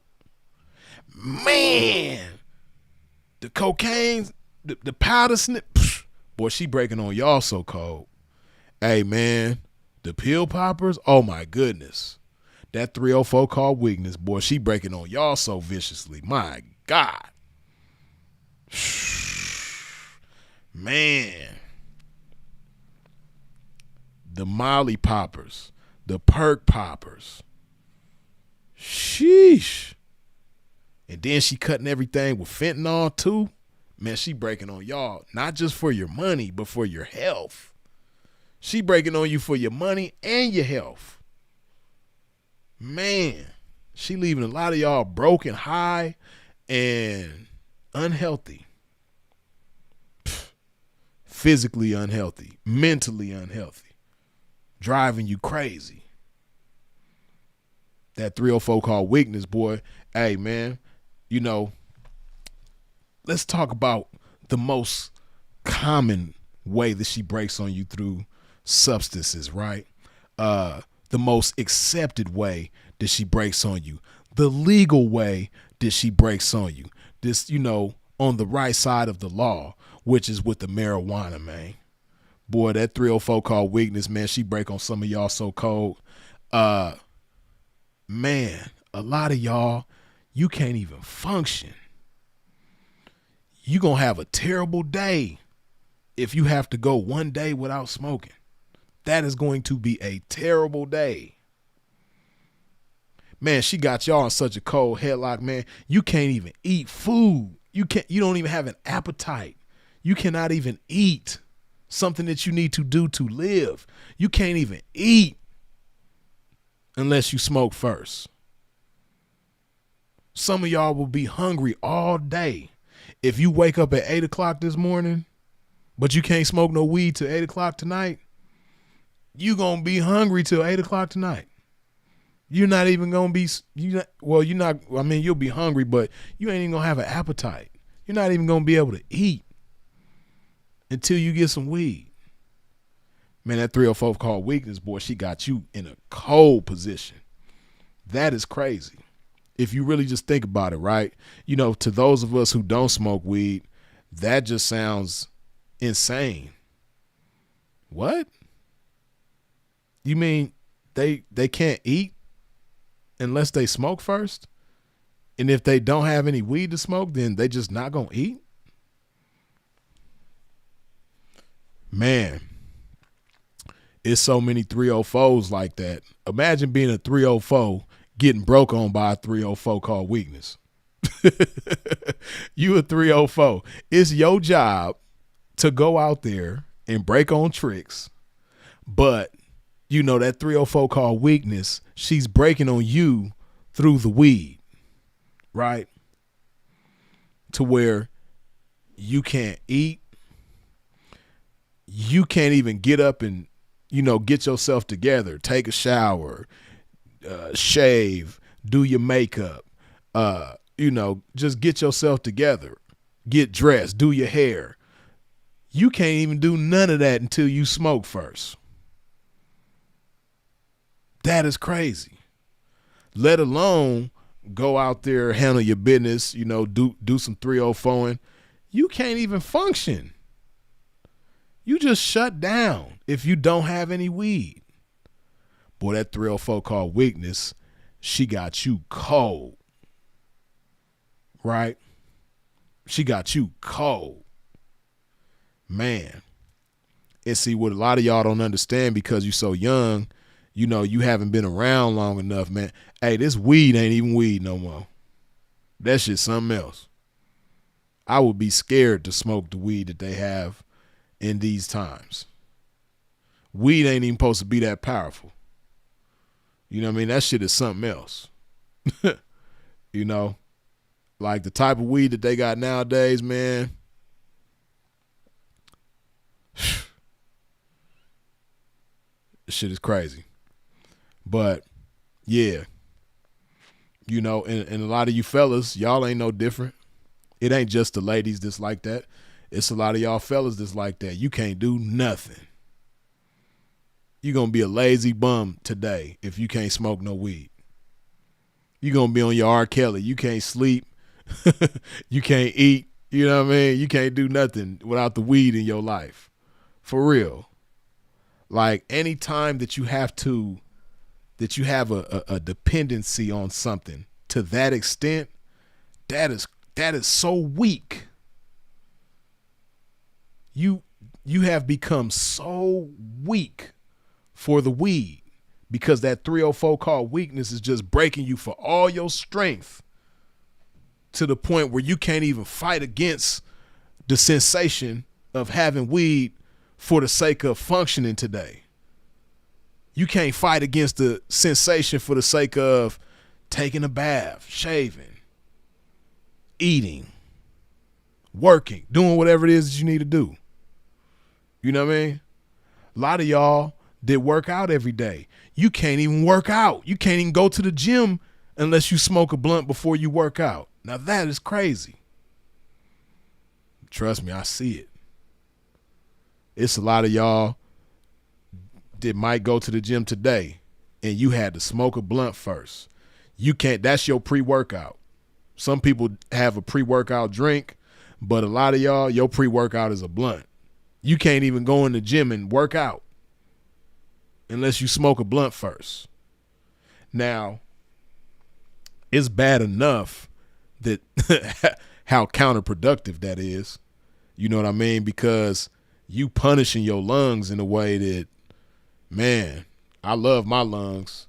Hey, lungs, you know what I mean? I know y'all up in there, man. Hey, I ain't gonna never do you like that, lungs. You know what I mean? You know, we gonna go through some stuff because, you know, y'all gonna be overworked whenever we in the gym. You know, it's gonna, you know, you're gonna be pushing real hard to help me breathe and everything. But lungs, I ain't gonna never put y'all through the punishment that, you know, them people that use weed as a pre-workout do. Y'all, you know, I love y'all too much. You know what I mean? I just had to have a conversation with my lungs, man. I ain't want them to get scared and, you know, shut down on me or nothing like that because they think I'm finna start doing that shit. Hell no. That 304 called weakness, man, she's never going to be able to break on my pimping like that. No. You dig? But that's crazy. You know, like I said, it's bad enough the punishment that you put in your lungs through, because I don't give a damn what nobody say. The human body is not designed to ingest smoke. Our bodies are not designed to inhale or have smoke in our bodies, period. Like, if you just think about it, the way the human body is made, what our bodies are made to do. We supposed to put food in our mouth. We supposed to put liquid in our mouth, but we not supposed to put smoke in our mouth. We not supposed to put smoke in our nose. Our body is not designed to have smoke in it, right? And whenever you do put smoke in your body, you are punishing your lungs. So that's bad enough as it is, right? But you've become so dependent upon weed that you can't even work out unless you smoke first. Man, that's crazy. Yeah, ain't nobody else gonna tell you that shit, but Free's gonna tell you, man, hey, that shit is crazy. And not only is it crazy, man, that shit lame as hell. That's the lamest shit in the world, man. That shit so lame, it's ridiculous, man. Yeah, man. Free said that, man. Free said, hey, if you have to smoke a blunt before you go in the gym and work out, man, that shit is lame as hell. Because that 304 called weakness, man, she done broke on you in such a cold way, man, that, you know, she got you like that. That's some dope fiend shit. For real. Like, that's crazy. But she getting you, man. And, you know, like I said, that's the most accepted and common and legal way that 304 called weakness been breaking on a lot of y'all. But hey, man, it's another way that 304 called weakness been breaking on a lot of y'all, man. It's not legal and it's not as accepted, but it's very popular and it's just so cool because that's the trick that the devil done played on our culture, right? We think that anything that's expensive is cool. anything that costs a lot of money, no matter how stupid it is, no matter how unhealthy it is, no matter how lame it is, no matter how weak it is, if it costs a lot of money, we cool with it. We want to do it. You know what I mean? If that ain't tricking at its finest, I don't know what is, man. But that's the spirit of tricking, maneuvering and floating through our culture like crazy, right? Anything that costs a lot of money and it make you feel good, oh man, because, just spending a lot of money, period, our people, unfortunately, it just makes us feel good. It could be the dumbest shit in the world, but if we got to spend a lot of money on it, it makes us feel good, right? But if it's a certain thing that you're spending a lot of money on that gives you a certain sensation, like that thing is a substance and that substance costs a lot of money, oh man, count us in, right? And that's that lean, man. Yeah, that lean. Hey, that 304 called weakness. Man, she breaking on the lean drink, the lean sippers, boy. She breaking on y'all like in a vicious way. She breaking on y'all in a cold way. Boy, she got y'all in such a cold headlock. You know what I mean? She got y'all in such a figure four leg lock. Man, you can't move. You can't do nothing. She got you in such a cold full Nelson. You know what I mean? She got you in a cold wrestling move, man. You can't do nothing. You can't move. You can't wiggle your way out. Man. God forbid you go to jail, boy. You're going to go through such cold withdrawals. Whew. Withdrawals going to whoop your ass. Or not just jail, but like, God forbid you got to go through a situation where you ain't got no lean for an extended period of time, boy. The withdrawals is going to put a beating on you. Sheesh. Man. Hey, listen, man, it's just such a beautiful thing to love yourself. And I'm not just saying love yourself like, how people say, man, I love myself. But their behavior doesn't reflect the love that they have for themselves. The lifestyle that they live doesn't reflect the love that they say they have for themselves. I'm talking about when you just actively are in a love affair with yourself, man. Hey, that shit is so beautiful. You know what I mean? Like to just have a body that has no dependence upon liquid heroin. Man, that shit is beautiful. You dig? Anybody that depends on me, they don't have to worry about me falling asleep and not being able to reach me because I done drank some, I done put some in my body that just puts me to sleep or just makes me lazy. Because some of y'all, you've been sipping for so long, you done became immune to it to the point where, it don't just knock you out, but it does make you lazy. It does slow you down. Right? And you'll still have your days where it does knock you out. Right? But man, that 304 called weakness, man, she breaking on you, man. And, again, just like with everything, ain't nothing like it used to be. And the drugs just seem to become stronger and stronger. Right? And I think this is why you see so many people dying so young off of these drugs, right? That 304 called weakness is breaking a lot of y'all for your life at an early age. Man, anything that can take your life before the age of 25, before the age of 30, you seeing people dying from this shit. That's how cool it is to spend a lot of money on some bullshit. It's so cool that you might die from this shit at an early age, but hey, man, at least I went out like a baller. At least I, enjoyed my life. You would have enjoyed a lot more life,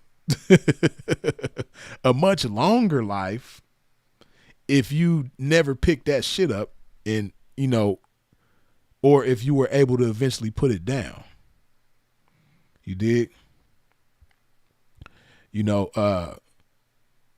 Them people was another group of individuals that, organs be shutting down on them, because they can't put that shit down. They can't leave it alone. They junkies. And that 304 called weakness is breaking on them for every bit of strength that they may have had. They can't resist that shit now. That 304 called weakness, boy, like I said, she got them in such a cold wrestling mood, wrestling hold. It's ridiculous. Don't make no sense, man.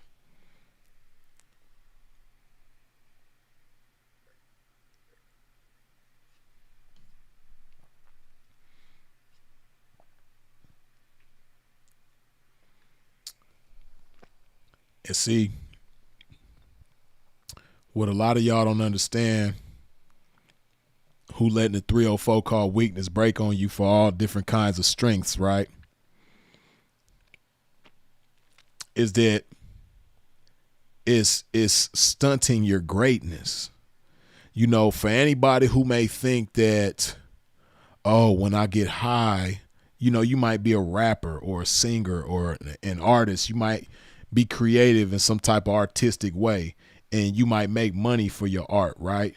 And you've convinced yourself, especially because you done heard so many other people say this bullshit, and it may be true to a certain extent, but you hear people say like, oh man, I just get creative when I do this or I do that. Basically when they get high, they just get, they think it enhances them, empowers them to do things that, whatever it is that they do. They think they do it better under the influence of a substance than they would if they were sober, right?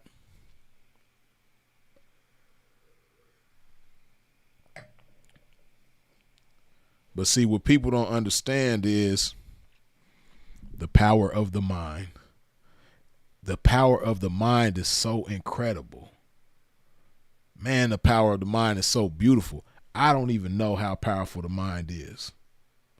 But I know that it's extremely powerful, and I know that certain things that I've done with my mind, I couldn't even believe it. Like, damn, my mind was capable of that.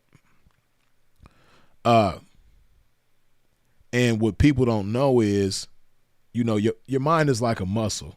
When you exercise your mind, it obviously becomes stronger. And, there's so many things that you could do if you just exercise your mind that you never knew that you could do before, right?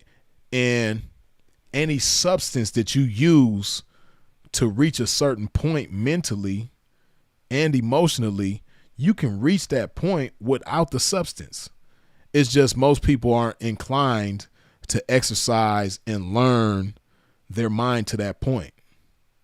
But whatever kind of feeling that you reaching with that substance, you can reach it without the substance, right? You know what I mean? Like it's, but it's the power of the mind though. A lot of people are too lazy, like I said, are not inclined to exercise their mind and learn their mind and understand their mind to that point of, basically getting high without a substance, right? But man, that 304 called weakness, boy, she's hindering a lot of y'all in such a cold way. A lot of y'all would be so much greater, so much more brilliant if that 304 called weakness wasn't breaking on you through a substance, through dope. You dig? Man, it's some people that I know that in the game had hell of a game. Brilliant minds, like gamed up. When you chop it up with them about the game, they blow your mind with the shit that they know and how brilliant and creative they are. But, I ain't gonna say no names, but it's just certain people that, we all know in the game like that. You can look at them and you can correlate their downfall directly to whatever substance abuse problem they had. Like, man, if he wasn't on that powder, he would have been a cold pimp. Or if he wasn't on that lean, boy, man, he would have did some hell of a pimping, you know? Or, man, if he never got strung out on that ecstasy, man, or that Molly, man, he would have been a cold player in the game, right? But that 304 called weakness, man, she breaking on a lot of people in a lot of ways, man. But, you know, how do you keep the 304 called weakness from breaking on you? How do you resist the temptation to break yourself to that 304 called weakness for all your strength, right? Because when I break myself to that 304 called weakness for my strength that I would otherwise have to resist, you know, the lean, man, it feels great. Or the strength that I would use to resist the powder or the pills or the perks, you know what I mean? Man, it feels great when I break myself for that strength. But again, like I say, man, you know, life is short-lived in most cases when you have a substance abuse problem. And, you know, people dropping like flies more now than ever because, like I said, the drugs are getting stronger and stronger. They get more and more lethal. It's more and more people dying. Hey, man, it's crazy when in Arizona, right? When you in Arizona, it's so common, it's disgusting, right? But when you ride, like the last time I seen this was just a couple days ago, right? I'm riding in Phoenix a couple days ago, and I'm riding past this intersection, and at the intersection, there's a bus stop, and there's like 4 or 5 police cars surrounding the bus stop, and then there's that van, or that, like it's like a van, but basically it's the van that picks up dead bodies, right? And you just, when you see the scene, you just know, like, damn, another person done overdosed and passed away off the bullshit, right?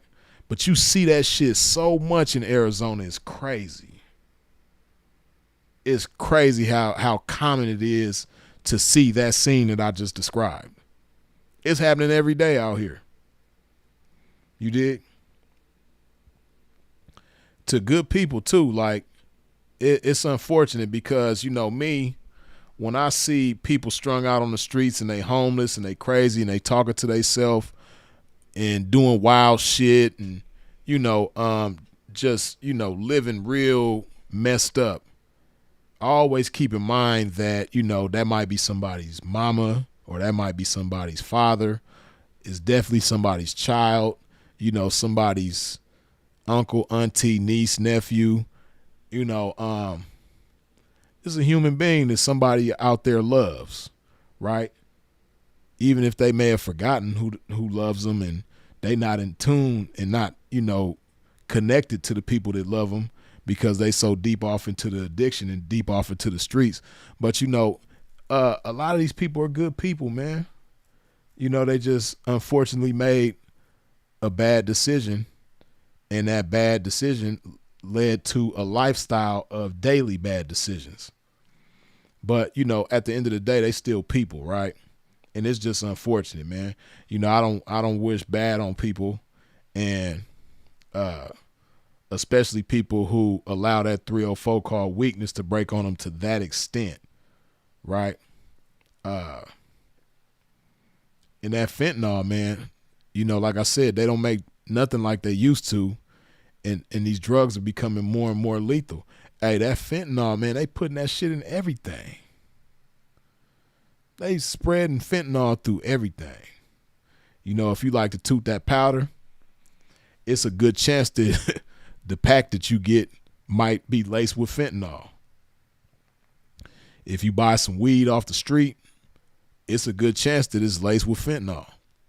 For real. You know, and a lot of other shit that you might buy off the street. You know, it's a good chance that it's laced with fentanyl. You know, a good friend of mine, man,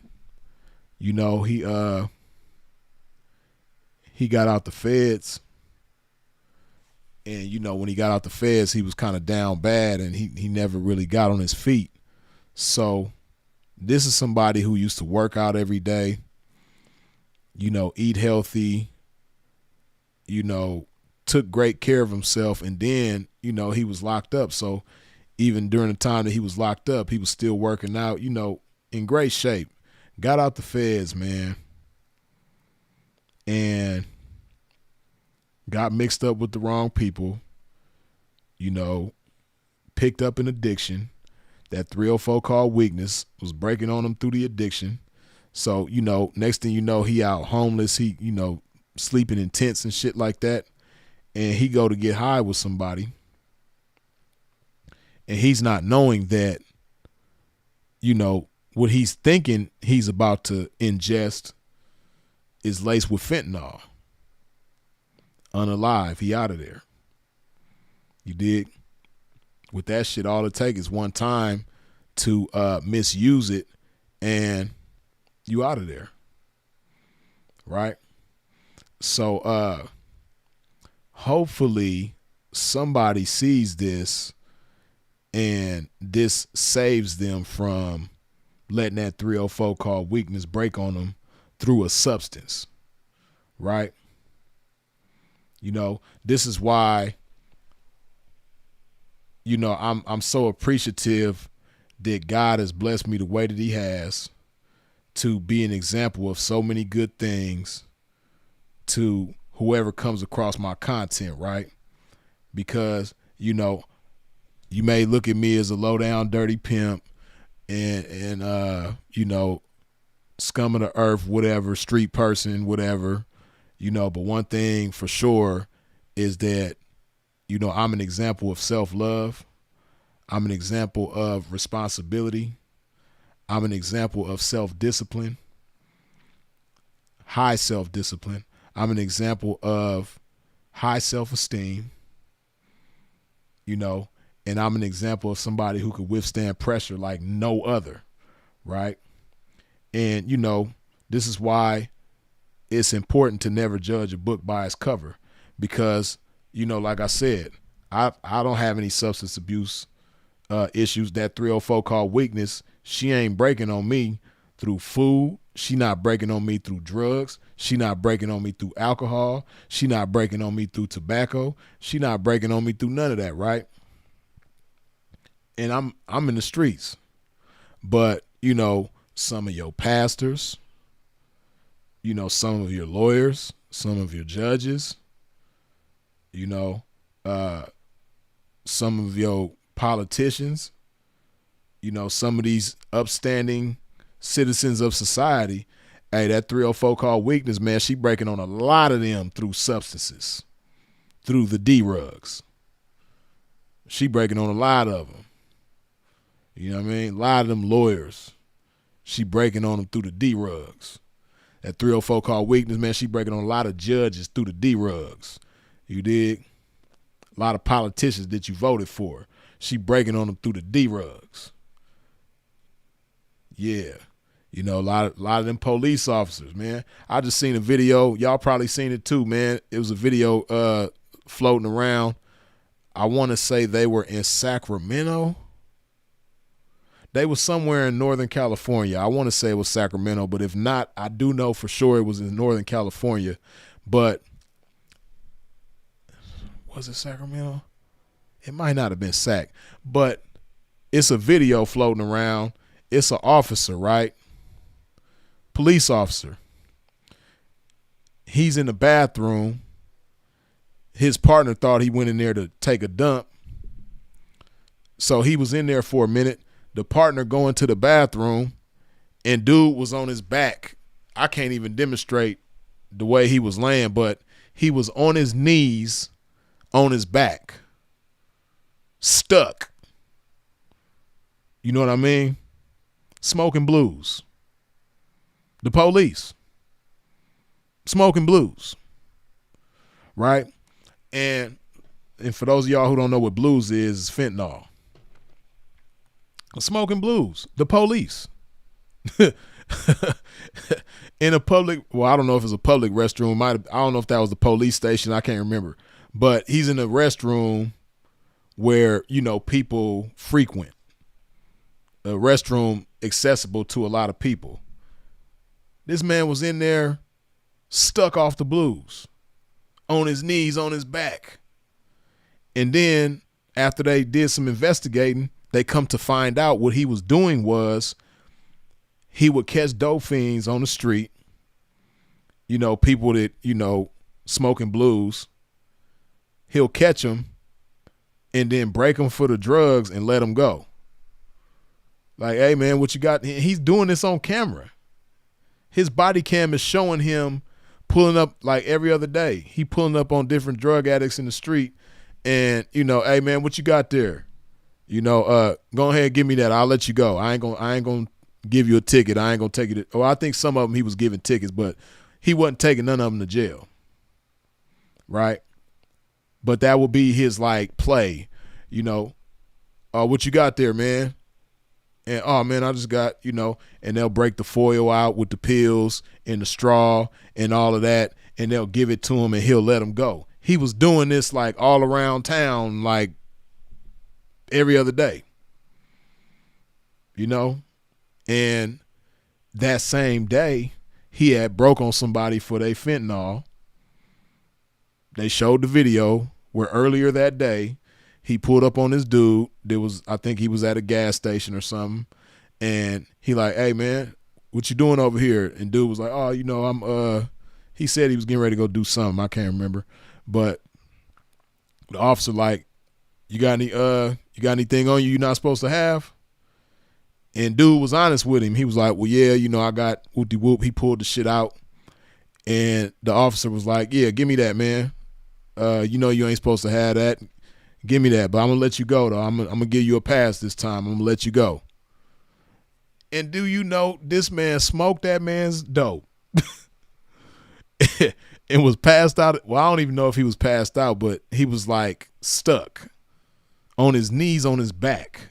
Just imagine somebody on their knees like this, but then on their back, like bent backwards, stuck. Right? And this is somebody that you pay taxes to protect and serve your community. But that 304 called weakness, that's one thing about her, man. She bars none. She don't just break on civilians. She break on politicians, government officials, law enforcement officers. Hey, that 304 called weakness, man, she breaks on whoever she want, which is everybody damn near. You know what I mean? If she find a weakness in you, she gonna break on you. And she breaks on a lot of police officers, man. It's somebody that I know that is currently incarcerated fighting a case right now, right?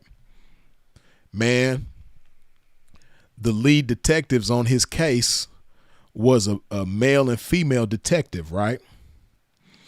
Come to find out, this male and female detectives were having they had like a relationship, like an intimate relationship with each other, right?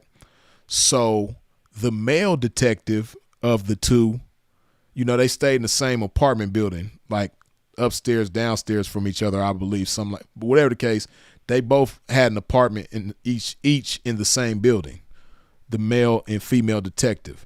So the female, she calling the male officer's phone one day, right? He ain't answering the phone.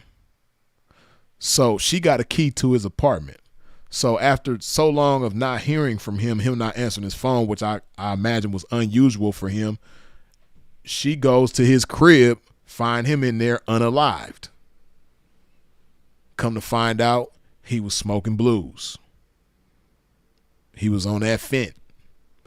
And also come to find out, they was smoking fent together, right? So he unalived himself, smoking the fent, and then she ended up being reprimanded on her job once they tested her and found out that she had that bullshit in her system. You dig? So I don't want you to think that it's like rare for the police to be broke on by that 304 called weakness through the form of substances. Hey man, in 2025, man, it's a lot of police officers that's dope fiends. For real. It ain't just civilians. Don't think it's just us. It's a lot of them. For real, for real. You know what I mean? And you know, I know every police officer ain't bad, right? You know, due to personal experience, man, I got a bitter taste in my mouth for, you know, police officers in general. But, you know, just being as non-biased as I can and being a grown man, I understand that you have good and bad with everything, right? So I'm pretty sure that you have good police officers out there. I don't be encountering none. You know what I mean? I didn't encounter a whole bunch of dirty bad ones, right? But just being realistic, I'm sure that you have some officers out there that do the right thing, right? And, you know, blessings to those individuals, right? But I don't want y'all thinking that because they the police that this can't happen to them. You know, they law enforcement officers, but they not invincible and they not perfect. They far from invincible and far from perfect, right? And they go through a lot of the same things that we go through, right? And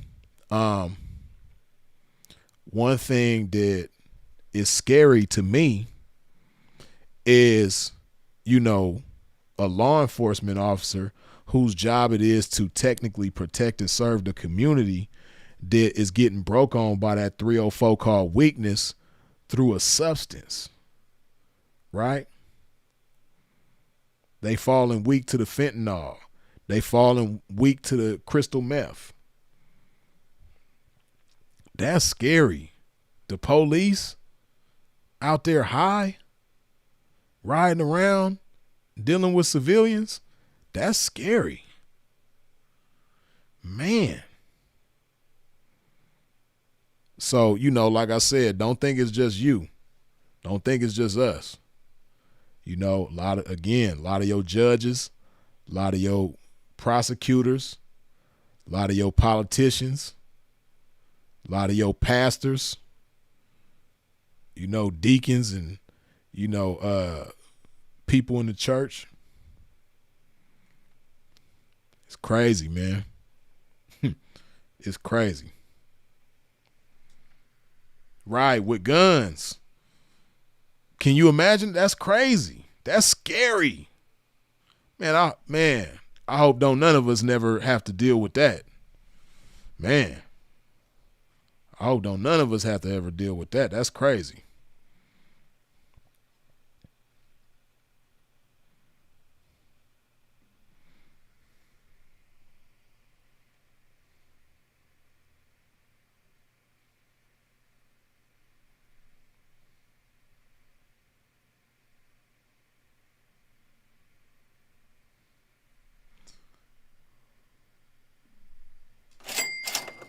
Mac O.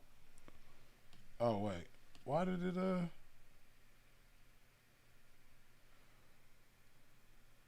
Damn, I think you made a it looked like it was a super. I don't know.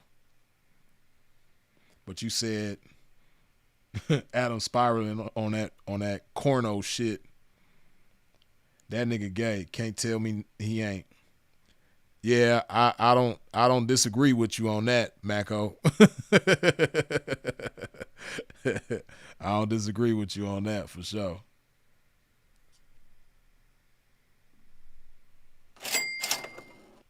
They see me trolling. As always, good looking with the $2 holla. I already know it's coming, but don't forget lust. Oh yeah, for sure. You know, we gonna chop this game for sure, indeed.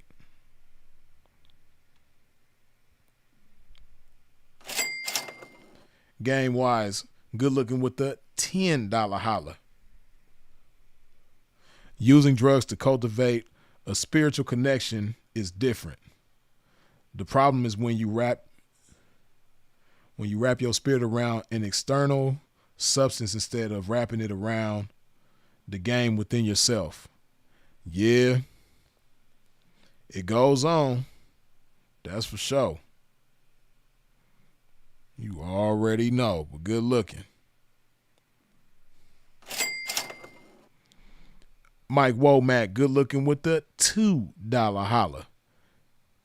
AZ, New Mexico, Philly, got all bad with that Fetty. Yeah. I be hearing about Philly a lot, and I done seen it a little bit. You know, I don't spend a lot of time in New Mexico, but I done slid through there a few times and seen, you know, how it looks out there, what's going on. You know, it looks similar to AZ. It's just AZ is a lot more populated than New Mexico is. But, yeah, they dealing with the same thing over there. Mako say that's why they be on 10. Talking about the police, I'm already knowing, yeah. Like I said, man, it's scary. Knowing that these is the people that's supposed to protect and serve you. Hydrate my game one more time.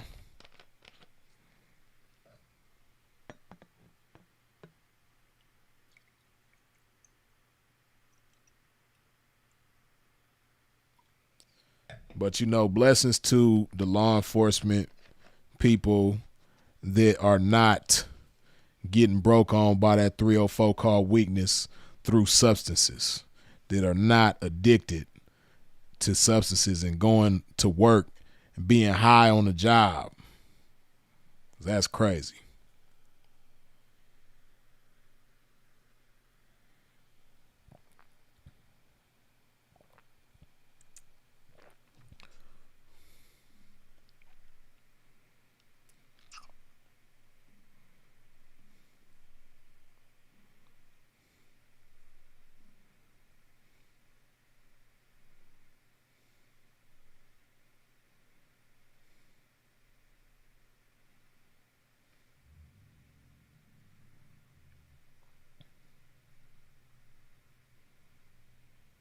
My bad, Instagram people.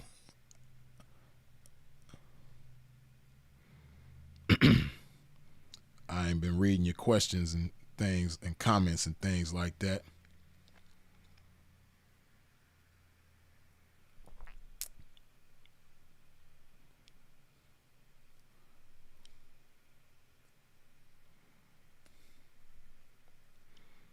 Shout out to Instagram though. They letting me rock now. They used to shut me down after an hour, but now they letting it go on.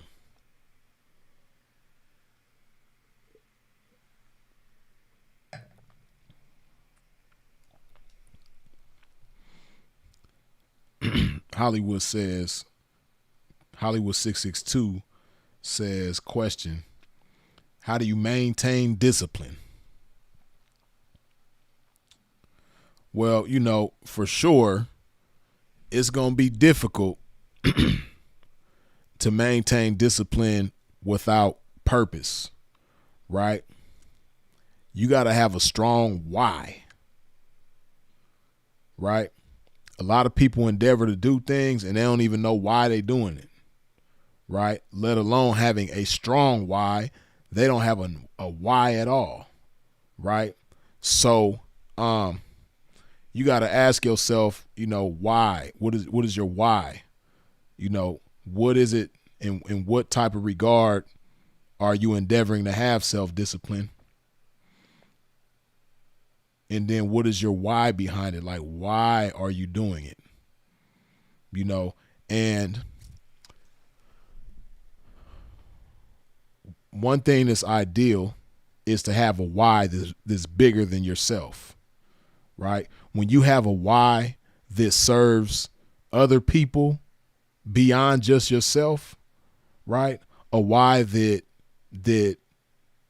you know affects positive impact on people other than yourself, you know, that makes it much much more effective, right? That makes it much easier to serve that why, right? Like, even if it's just your family, if your why has a positive impact on your family as well as yourself, then, you know, it makes it that much easier to have self-discipline in that regard, right? You know, whether it be self-discipline in your work, self-discipline when it comes to your love life, self-discipline when it comes to your diet, self-discipline when it comes to the company that you keep, you know, the places that you go, right? When you have a why, again, that's bigger than just yourself, you know, it makes it, at least for me, it makes it that much easier for me to be disciplined when it comes to so many different things, right? Because I love the fact that, you know, me taking care of myself physically in the way that I do, it inspires so many people, right? Same thing with sinful, right? Like, as you all know, sinful, he was another one that didn't drink, didn't smoke, didn't get high, never did any of that, right? And he inspired so many people to stop smoking cigarettes, stop drinking alcohol, stop using drugs, you know, stop eating certain foods that they know didn't serve them, right? So when you have a why that affects that type of inspiration in people, then, you know, it really keeps you going. Like me, right? The way I look at it, and I've said it before and I'm saying it again, the way I look at myself, I'm not my own. I don't belong to myself. I belong to the community. Like, I serve my community in a way where, you know, I feel like I'm not even, like, this body of mine, this ain't just my body, right? Because this body, of course, I got to live in it, so I'm going to take care of it as best I can. But the purpose that this body serves is beyond just me, right? It inspires people. It motivates people. It makes people want to get their shit together in different areas in different ways, right? So, you know, it's just a beautiful feeling when people let me know, like, how me taking care of myself inspired them in different ways to do certain things to, you know, step their health up or step their fitness up, right? So that's a part of my why when it comes to health and fitness. So to be disciplined in that area, you know, when you know that what you do affects so many different people to the point where, you know, they kind of like rely on it. You know, it's nothing in that kind of instance to be, at least for me, again, I know everybody is different. And I know self-discipline is not something that is easy for everybody, right? But that's what makes it easy for me, right? When I know that, okay, me taking care of myself a certain way, or just, you know, when I see people in the gym, you know, hey man, I be inspired by people that's like, that ain't even in the best of shape, but they getting up and bringing themselves to the gym every day. It's a dude that I be seeing at the gym, man. He's a very, very big guy, and he can't even really hardly move on his own, right? He need like a walker or something like that, but he be in the gym getting it in. You dig? And slowly but surely making progress. You know, that type of stuff is inspirational, right? So, yeah, man, that's what helps me. Your why. So ultimately, to answer your question, you know, how do I maintain discipline? Having a strong why. You know, why do you want to be disciplined in whatever area you want to be disciplined in?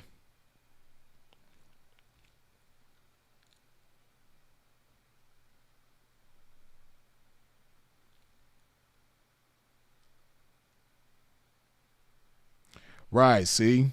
People in the comment section coming through. Mac O, I don't see what comment you talking about or who's in the chat acting crazy.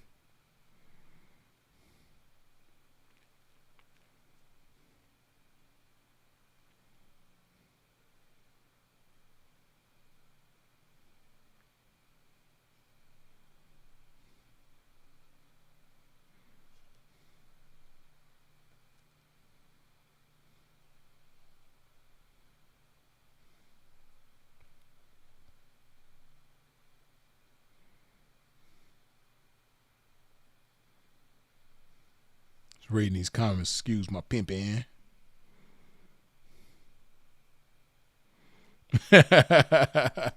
Yeah, man. Hey, the Articulation 19 say, don't forget them vapes, Freeze. Man, you already know. You already know, boy.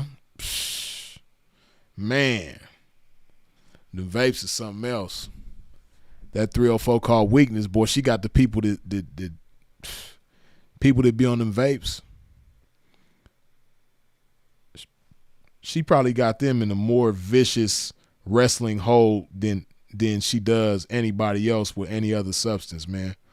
Them vapes, I don't know what it is about them, because, you know, I don't smoke them, but it must be something about them that's extremely strong, because that 304 called weakness, boy, she breaking on people through the vape, so cold for their strength. It's ridiculous. A lot of y'all got the vape in your hand right now. You've been having the vape in your hand this whole live stream, 2.5 hours we've been live. You ain't put the vape down one time. You know what I mean? Some of y'all, since we've been live, you probably done went to the bathroom a time or two and you never put the vape down. You know what I mean? Only to wash your hands, and then you grabbed it right back. You know what I mean? If you washed your hands, and if you used the bathroom and didn't wash your hands, you's a nasty bastard. But yeah, man, a lot of y'all cannot put the vape down. A lot of y'all took a shower today with the vape in your hand. You know, a lot of y'all woke up today with the vape in your hand. A lot of y'all gonna go to sleep tonight with the vape in your hand. You know, a lot of y'all never put the vape down unless you have some type of work that requires you to put it down. It be people in the gym with a vape in their hand, and that shit is crazy to me. Like, God damn, you can't even put the vape down for your workout? Especially them youngsters, man, like, you know, them high schoolers. Because, you know, a lot of times I go to the gym in the evening time, and it be a lot of high schoolers in the gym, right? A lot of, you know, teenagers and shit. They be in there with the vape in their hand, can't put it down. You know, and unless they grabbing a dumbbell or some equipment or something like that. That's the only time they put the vape down. Other than that, between sets, they got the vape all in their hand. It's crazy. You know, young. Vaping. You dig? It's crazy. And again, this is another example of people putting stuff in their body and they don't even know what it is. You don't even know what's in that vape. Right? And as nasty as cigarettes are, as nasty as they smell and they make everything smell, you know, cigarettes make you, if you got carpet, they make your carpet smell. If you got curtains, they make your curtains smell. They make your furniture smell. They make your car smell. They make your clothes, your hands, your hair. You know, cigarettes make everything funky. Your breath, oh my goodness. That cigarette breath is, boy, lethal. But as bad as cigarettes are, as unpleasant as they are, I think vapes are even worse. Even though they don't produce the same type of smell that cigarettes do, health-wise, I think vapes are much worse, right? Because at least with cigarettes, you know, you can't, there's no eternal cigarette that just stays lit and you just able to hit it all the time. No, eventually the cigarette gonna burn out, and you know you're gonna have to grab another cigarette, and even if you a chain smoker, you gonna at least, go minutes without another cigarette, right? And at some point throughout the day, again, if you depend on what kind of work you do, with the cigarette, you can't smoke it while you're working. But that vape, they never put it down.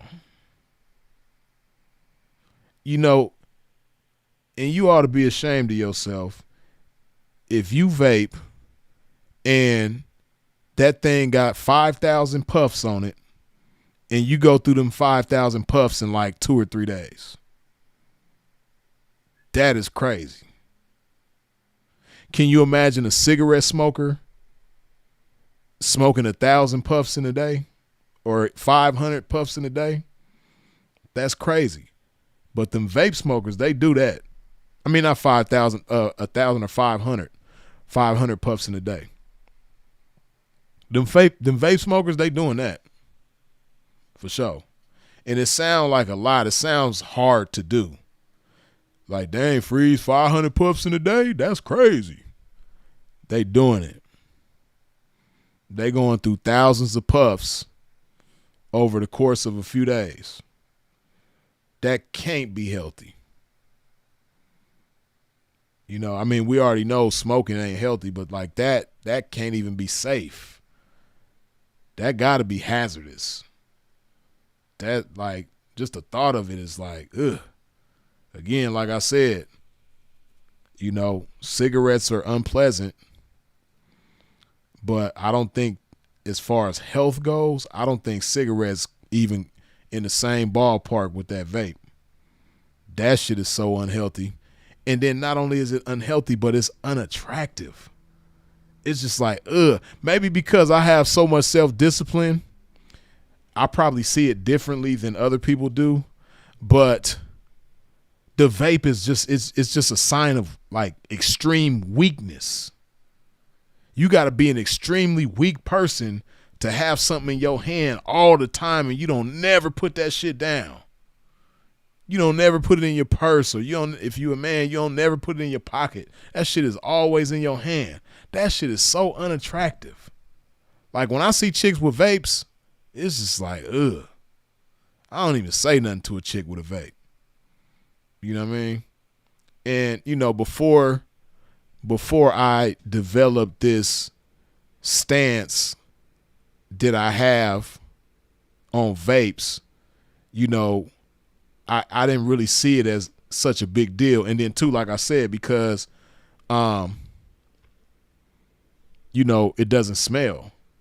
So you could be in a car with somebody and they smoke a vape and, it ain't no big deal. I mean, it's a little scent depending on what flavor it is, but the scent, it don't last.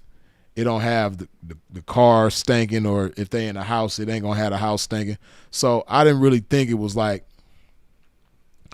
that big of a deal when I first started seeing people smoking vapes. But, I've had a few chicks that smoke vapes, and they are the reason why I see vaping the way that I do now, right? Again, when a chick just can't put that shit down, that shit is so unattractive to me. It's a major turnoff. You know what I mean? If you want any kind of action with freeze, or if you want to blow action with freeze, you know what I mean? If you want freeze to just leave you alone, just always keep the vape in your hand.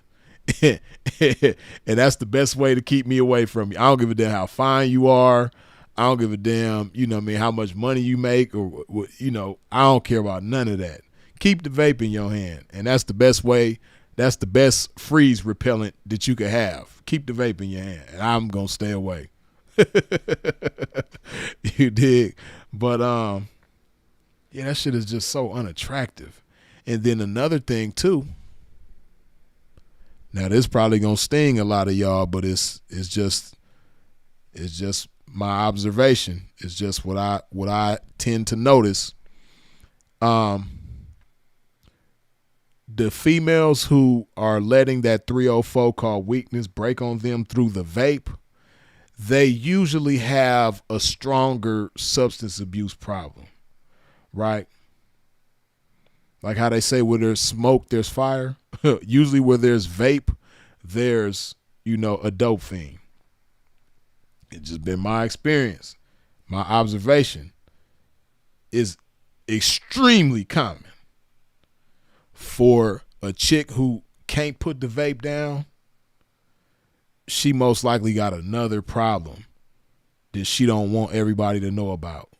She either smoking meth, or she doing powder, or she doing pills. She got some kind of addiction that she don't want everybody to know about. Right? That's just been my experience. And I'm not saying it's every single body that smokes, that has a vape, but I'm not saying that everybody that has a vape is the type who just can't put it down. Most people are like that. Most people who you see with a vape, they always got it in their hand. But I know it's some of y'all out there that don't always have the vape in your hand, but y'all are very extreme, minority. Extremely small, group of people. But most people with the vape can't put it down. And the ladies that have a vape that they can't put down, 9 times out of 10, they got a stronger problem. That 304 called weakness is breaking on them through a strong substance that they don't want you to know about. For real. Especially like when the vape run out and they just on some dope fiend shit, like, ooh, I need another vape. I need a vape. Can you take me to the store to get a vape? Can we go get a vape? I need a vape. It's been 20 minutes. I need a vape right now. Like all of that shit, yeah, use a dope fiend. You know what I mean? That 304 called weakness, she's not only breaking on you through the vape, she's breaking on you through something else too. You dig?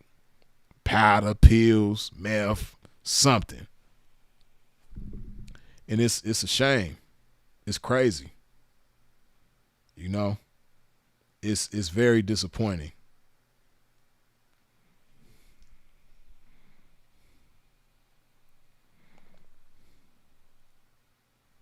Very, very disappointing. But yeah, we done touched on that 304 called weakness, breaking on people through the food, breaking on people through the substances, the D-rugs and the alcohol. You dig? And another way that 304 called weakness be breaking on people, like the articulation 19 mentioned, was lust. They making TikTok videos with the vape. For sure they is. I've been seeing bad 304s effing with that meth. Playboy Mar, you ain't never lied, man. It's unfortunate. Like I said, we live in the times where sensation takes priority over so many things in people's lives, especially young people. I feel bad for a lot of young people because this is the world they inherited. They didn't make the world the way it is. They was just born into this world the way it is. And,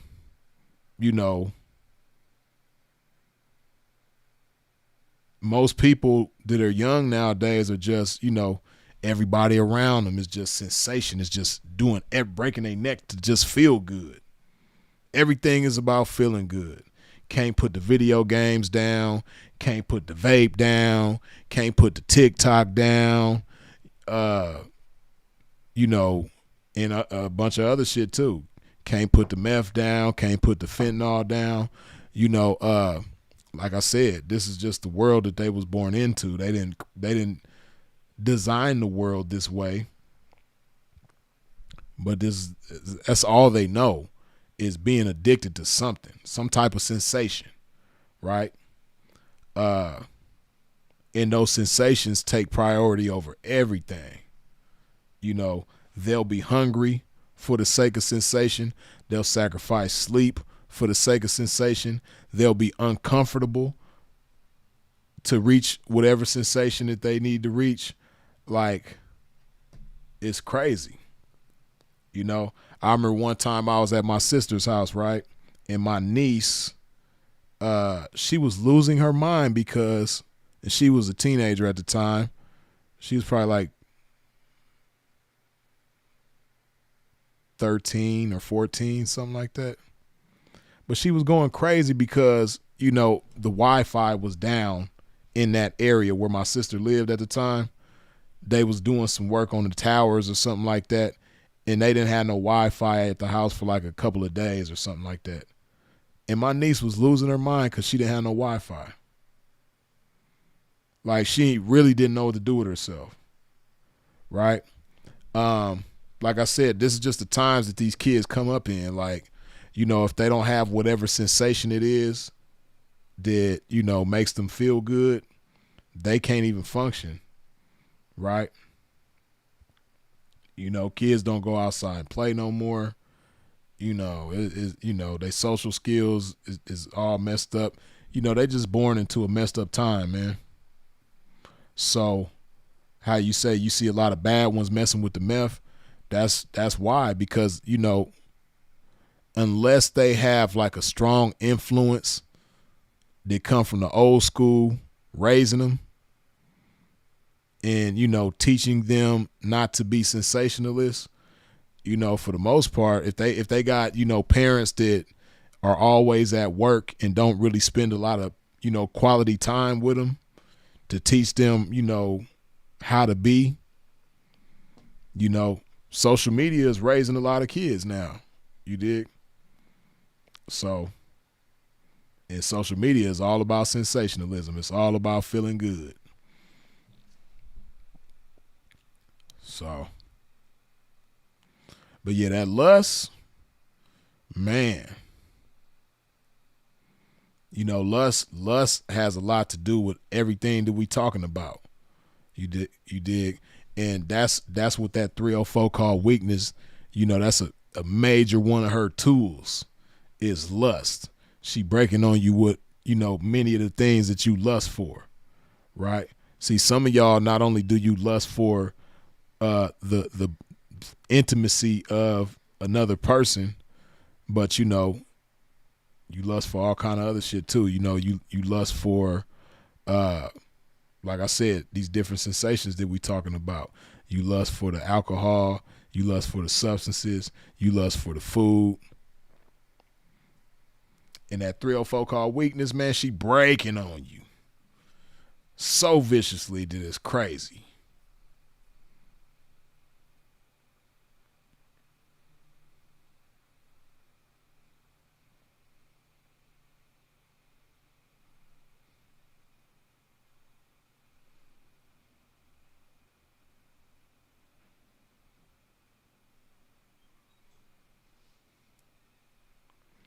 Yeah, hey, CC Jr., I seen that. I seen the clip where the girls wait. Did they actually unalive their mom or did they try to unalive? I think they tried to. Unless later on they did. But I did see a story where it was like 3 teenage girls. I think they was sisters. They was like 14, 15, and 16 or somewhere up in there. They was like high school age. But they all 3 of these girls was chasing their mama with a knife, trying to, you know, cut her up and unalive her. They stabbed, matter of fact, they stabbed the mama and the grandmama. You know what I mean? Because the grandmama was trying to stop them from, you know, getting up on the mama. And they hurt the grandmama some type of way too, because the mama turned off the Wi-Fi. And I'm pretty sure that the mama turned off the Wi-Fi because they fast asses probably was doing something that they didn't have no business doing, or they was being disrespectful in some type of way, you know, and that's crazy. You know, I'm a killing unalive and die by my mama, you know, I can't even imagine no shit like that. You know, like that's unfathomable to me. But it just go to show you how, you know, that 304 called lust is breaking on these kids. You know, they strung out on social media so much that they was willing to unalive their mother because she turned off the Wi-Fi. That is crazy. That's crazy. You know, like the person that birthed them into the world and has provided them with food, clothing, shelter, comfort, safety, all of their little lives. And they tried to unalive their mama and their grandmama. Tried to, hurt the grandmama for trying to save the mama. And, all because the mama turned the Wi-Fi off. That's wild. But see, as crazy as that is, and as foul as that is, again, this is the world that these kids are born into, right?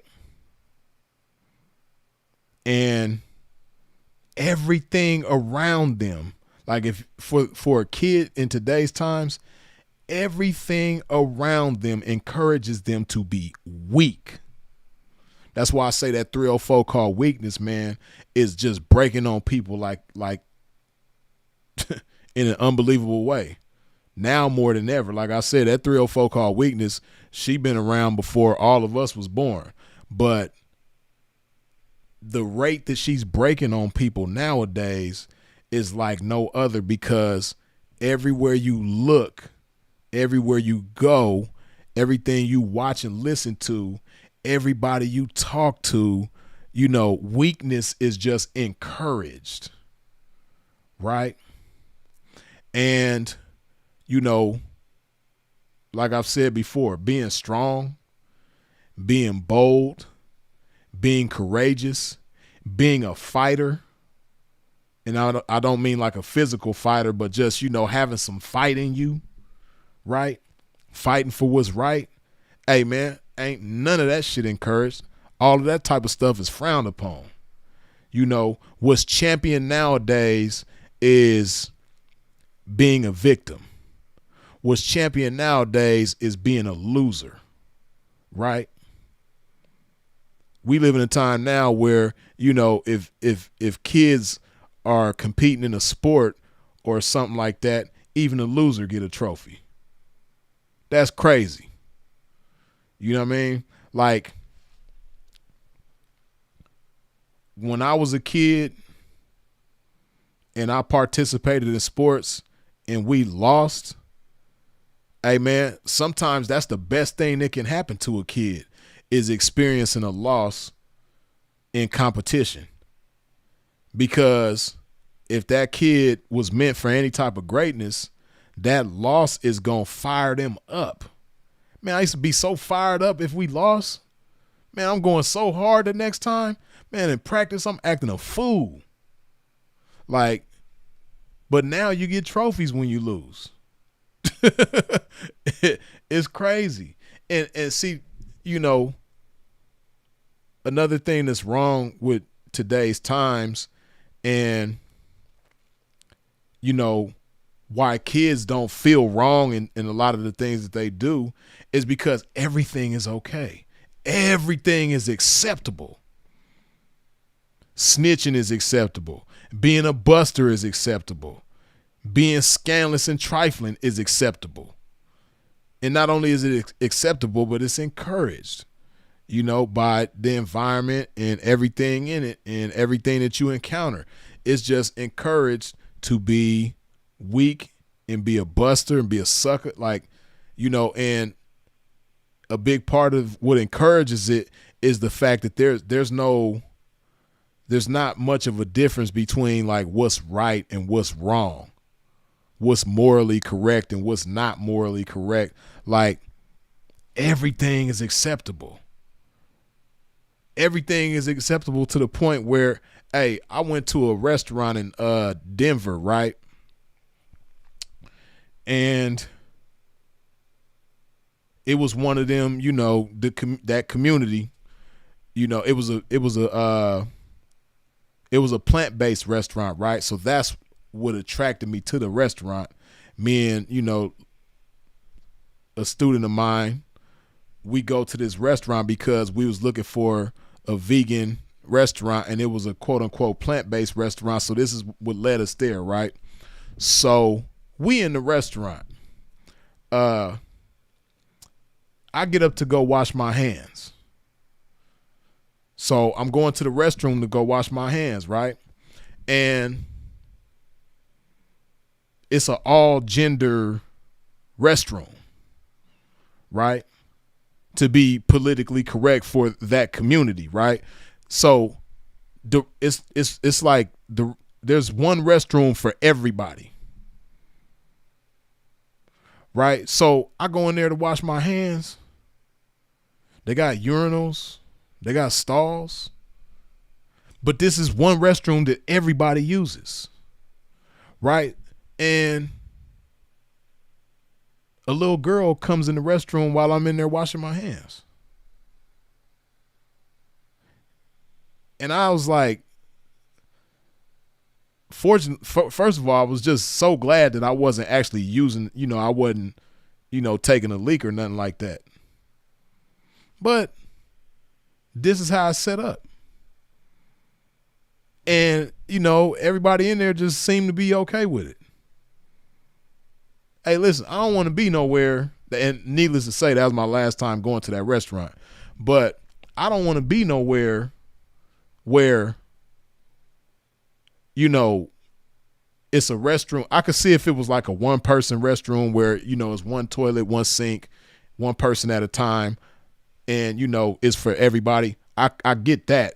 But a big restroom, they got multiple stalls, multiple urinals, multiple sinks, and this one restroom is what everybody uses.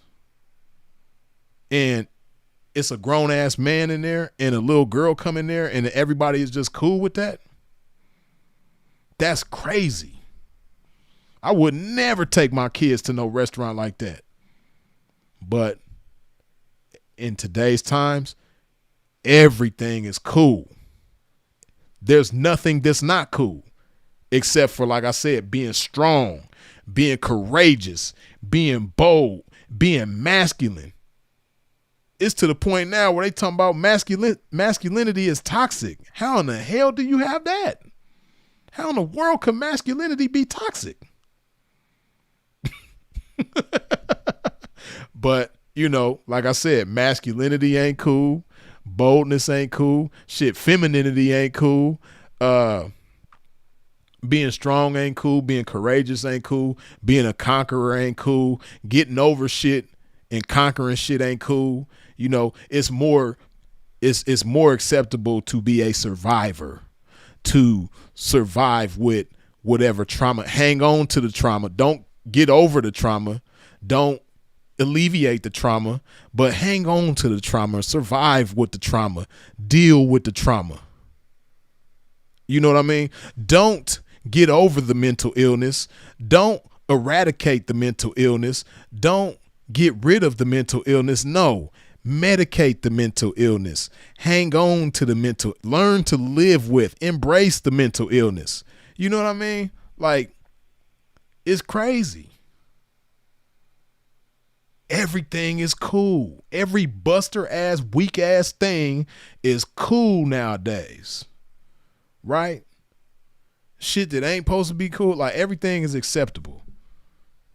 Snitching is at an all-time high. Snitching is like the coolest thing. You know what I mean? The boy Tekashi told on the whole gang, after ordering hits, putting hits on people on camera, and then people going to, fulfill the hit that he just put out on somebody. All of this, he going on missions with the gang, all type of stuff. He really a blood. He really being a blood. Told on the whole gang, but then got out and did an interview and talked about how the gang, was trying to, hit his baby mama and all of it, and they, they did something to, kidnap his baby mama and kids, something, I don't know, whatever but basically everybody justified him snitching on the whole gang, something that he signed up for. Now we know he wasn't really about that life. We know 6ix9ine a buster, but buster or not, this is what he signed up for. You got red rags all in your video. Every other word is blood this, blood that. You putting it on bloods. You making blood songs. And you gangbanging. You going on missions. You know, they pulling robberies. They hitting licks. And you going with them while they doing all of this shit. You're witnessing this shit firsthand. You witnessing them beating people up and set tripping on different people. You part of all of this shit. So it's not like he was just some innocent person that they forced to be a blood. No, he signed up for this shit. He banging, he big Sue whooping. Then he told on the whole gang. And then when he get out and cried and told his little weak ass story, oh, they was wrong. You know what I mean? They was trying to hit his baby mama. Hell, I would have snitched on everybody too. This is how acceptable everything is. There's like scrutiny don't even exist no more. Scrutiny? What the hell is that? You know what I mean? Like that shit don't even exist no more. Everything is cool. Especially every weak thing, every buster ass thing, every cowardly thing. Being a coward is like the coolest shit in the world now. Right?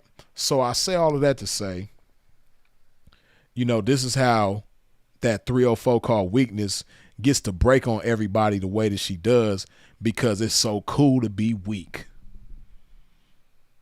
Being weak is the coolest shit in the world right now. And I know you probably listening like, Freeze, how the hell is being weak cool?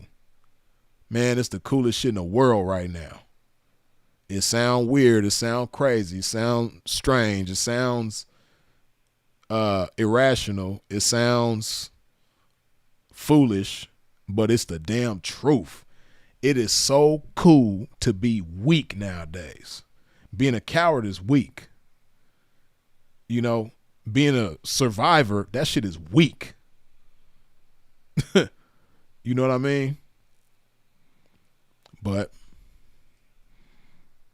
this is the world that we live in, and this is how that 304 called weakness get to break on everybody in every kind of way, especially the young people, right? Because it's so cool to be weak. You know what I mean? Like, you know, ain't no such thing as like heroes anymore. There's no heroes anymore, right? You know, when I was coming up, man, we looked up to, like, you know, Bo Jackson, Michael Jordan, you know what I mean? Arnold Schwarzenegger, you know, we Bruce Lee, you know, strong, tough people, you know, Clint Eastwood, you know, we had like images of manly men that was like tough and strong. And even though it's like it's TV, so it's a lot of it is acting and shit like that, but you know, it's still like certain images that were, you know, put out to us for us to aspire to be, you know, masculine, at least as men, right? Man, ain't no more of that no more. You dig? The Rock is probably the only person out there that is like an example of, you know, being a strong man, right? And fortunately, he's the biggest, highest paid actor out there, but he's only one person though. You know what I mean? Everybody else soft. Like every other example of what a man is that's pushed in front of you nowadays, the ones at the front, everybody's soft. Everybody a buster. Shit crazy. You know what I mean? Even the toys that people play with. Man, we was playing with G.I. Joes and Transformers and shit like that. You know what I mean? Superman and Spider-Man and Batman and all that type of stuff, man. Now, you can't even watch a TV show without, somebody with a limp wrist on there. It's like they shoving being weak down your throat. But,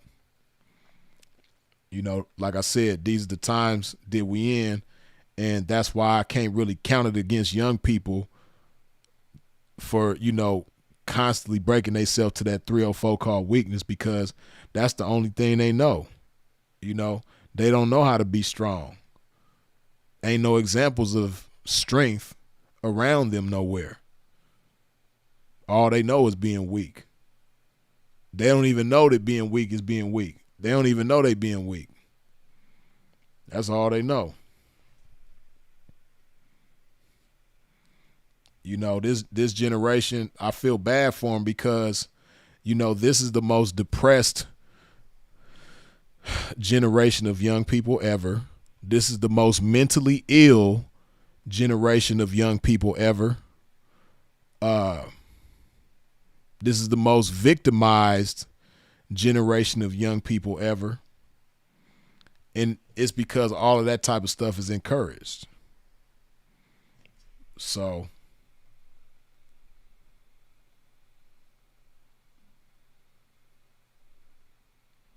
right, like the Articulation 19 says, everyone's socially awkward.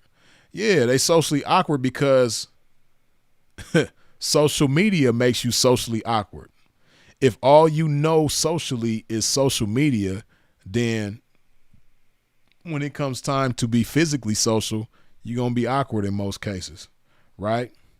Because like I said, kids don't go outside and play no more, right? Little girls is on TikTok. Little boys is playing their own PlayStation and Xbox. So that's the only the only interactions that they have. The little boys, they talk with other people on Xbox, and that shit is scary because you got grown ass men to be acting like little kids on there, and that's a whole nother conversation. But that's the only social interactions that they have is on social media. Like I said, kids don't go outside and play no more. I remember when I was a kid,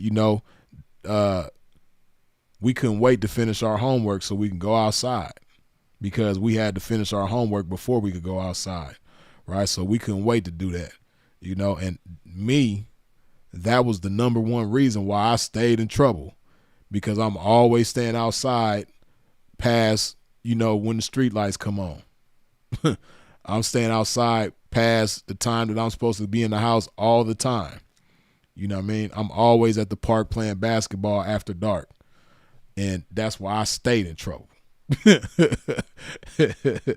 know what I mean? But now it's a wrestling match to get the kids to go outside. They don't even want to go outside. For what? It's boring outside. You know what I mean? We was figuring shit out. We was making up things to do, making up games and making up toys, and we was just making shit up. We was creative, but like I said, I feel bad for this generation because, they really missing out, man. They don't even know how fun it is to be young. That's crazy. Like, they don't even know what it's like to really have a real childhood, most of them, or even being young adults. Like, they don't understand how beautiful that time is in life. All the shit you're supposed to be doing as a young adult, as a somebody that's between the ages of 18 and 25. Like, they don't even know how great of a time that's supposed to be in your life. Like, you supposed to be doing it up. But most of them is they lame as hell. And again, it's not by any doing of their own. They just the world they was born into. Everything encourages you to be lame. Everything encourages you to be socially awkward. Everything encourages you to be weak. And all of that is okay. You know, like people don't get roasted. Man. See, this is why. See, for those of y'all this young, right? Any of y'all that's born like late 90s, early 2000s, you know what I mean? Let me explain to you why Freeze love roasting, right? And why Freeze is kind of a little bit funny, you know what I mean? Freeze could tickle your funny bone, make you laugh a little bit, right? When I was a kid, man, we used to roast. We didn't even call it roasting back then. We called it bagging, you know, bagging or shooting. You know, we used to bag on each other. We used to shoot on each other. You know, the generation before me called it playing the dozens. But, you know, elementary school, we was roasting. You know, man, I was coming to school with Pro Wings on and XJ900s. So I was getting roasted. Matter of fact, I got to show y'all. Hold on. See, this is why I love. This is one thing I love about today's times is technology. I could just give you images of things, right? Let me show you the X. Oh man, these shoes were so. Boy, hey, if you came to school with these on, you getting roasted, boy. And I came to school with these joints on, man. Hold on. You know what I mean? So I had to learn how to defend myself, man. I'm trying to remember which ones. I think I had these ones. Let me see.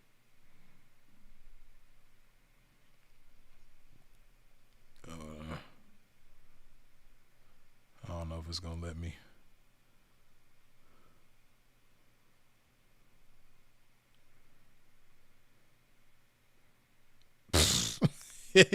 I think I had these ones too, but in a different color. Oh, these is Pro Wings. Hey, Pro Wings, XJ900s, man, right. Laughed at in the 80s. Shoes that will get you laughed at. I don't remember the zigzag. Those jailhouse shoes. XJ Pro Wings, Marsha Brady's. I would never had those. I remember these. I don't remember these. These is funny. Damn, Mary Jane's. I remember these. But damn. Hold on, I'm trying to pull up the XJ900s.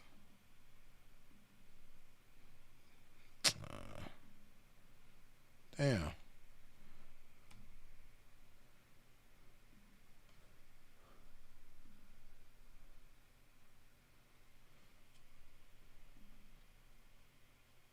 I think I had these right here.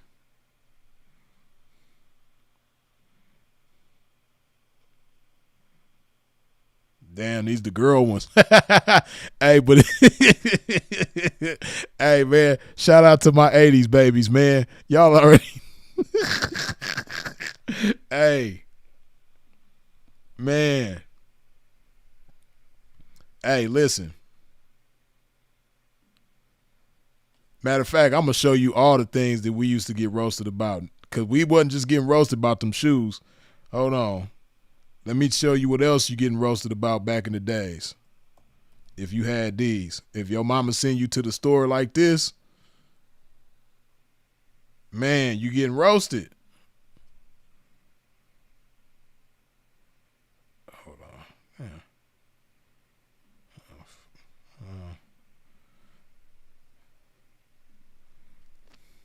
Listen, if your mama send you to the store with these, see, you know, y'all got EBT cards now. You know what I mean? So it's a card. But listen, back in the days, we didn't have the EBT card. The EBT card did not exist back in the days. So this is what we had. You know what I mean? If your mama got food stamps, they had books. Like these came in books. You had the $1 book of food stamps, the $5 book of food stamps, $10, so on and so forth, right? And listen, oh, this is how the book looked. See, this is the cover of the book, right? The food stamp book looked like this. Listen, man, if your mama sent you to the store with the food stamp book, man, hey, you're getting roasted. Man, they shooting on you. They bagging. They gonna clown you. So you getting roasted for that. Damn, it was something else I was about to show. What was it? Damn, it was something else. Oh, that's what I was about to show you. Hold on. Let me show you what else you getting roasted.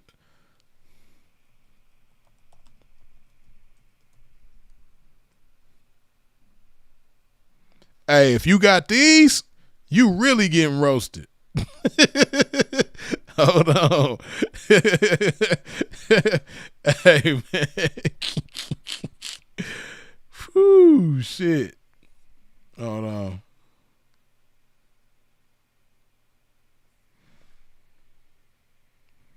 Hey, man, if you go to school with these lunch tickets, this was for the free lunch. See, y'all kids, I'm sure y'all don't know nothing about this nowadays, but it's kind of blurry, but, these lunch tickets got dates on them, right? And the dark blue one is for breakfast, and the yellow one is for lunch, right? So this is January 4th. So these are your tickets. This ticket right here gets you the free breakfast, and then this ticket right here gets you the free lunch, right? Hey, man.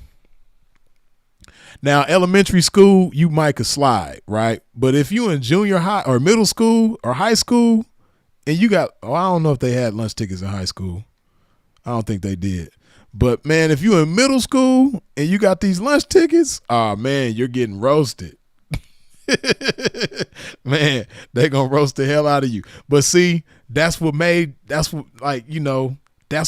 gave you character. When you got roasted for these type of things, that's what built your character. That's what made you be able to withstand stuff. You know what I mean? And then you might get into a fight, because somebody might start clowning your mama, calling your mama broke and making jokes about how broke your mama is. And then now you ready to fight. And you win some and you lose some. But you always live to fight another day. You dig? Hey, but listen, these things right here, man, started many of fights. It was many of fights that took place because of these lunch tickets, man, for real.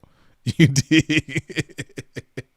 Because that's why you would get clowned for these lunch tickets, right?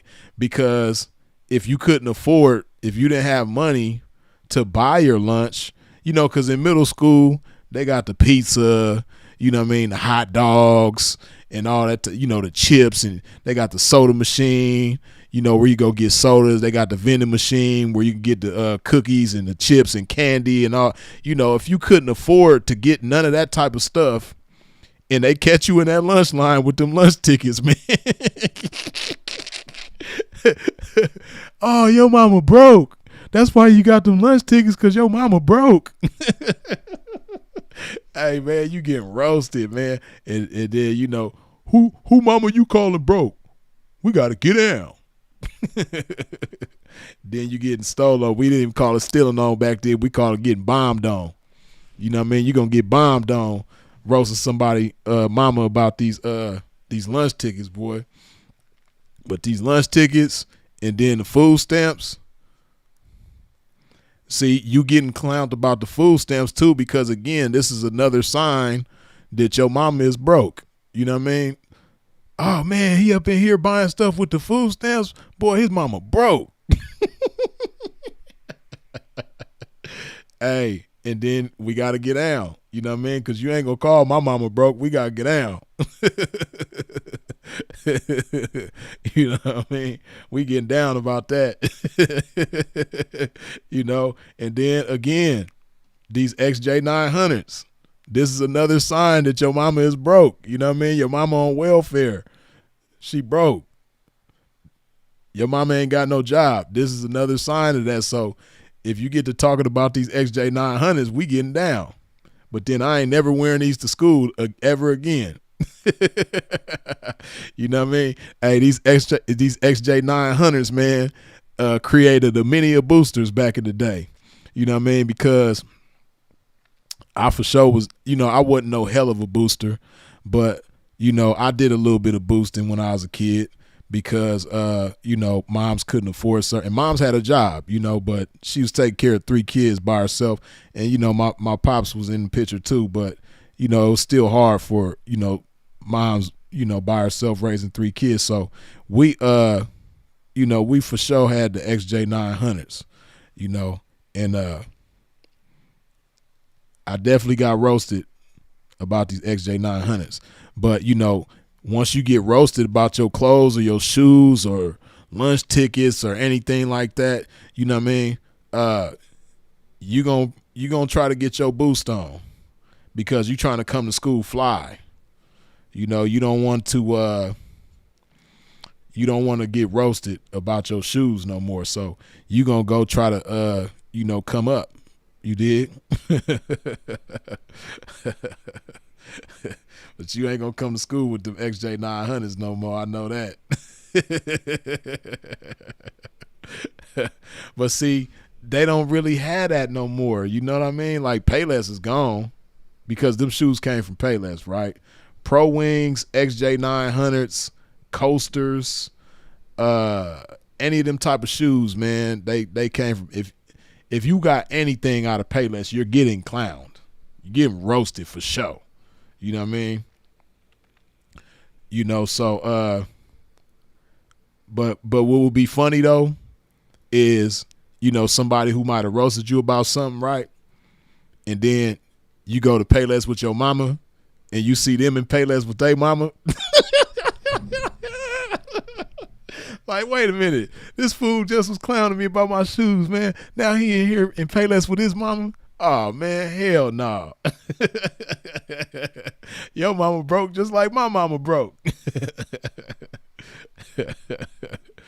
Oh, man. That's the good old days. And see, that's what I mean by, like, you know, these kids, they don't even know what it's like to, like, really enjoy youth. Man, I'm so grateful for the times that I came up in. You know, now don't get it twisted. LA was dangerous. LA County was, you know, treacherous. There was a lot of crazy, wild stuff going on. But at the same time, it was fun. You know, we really knew how to be kids. We knew how to be young. We just really had fun, man. It was, you know, and you know, technology kind of, it robs you of so much. And within having that fun, you know, it prepares you for life. You know, it prepares you through social skills. You know, when you're a kid, that's crucial to go outside and play with people and interact with other kids and stuff like that. You know, get into fights, have misunderstandings, have a girl that you like, have a crush on her. You know what I mean? You know, get shut down by a girl. Get denied, you know what I mean, asking a girl to the school dance and she tell you no, you know, and then, you know, asking a girl to the school dance and she tell you yeah, you know, it boosts your confidence and self-esteem and, you know, being in talent shows and, you know,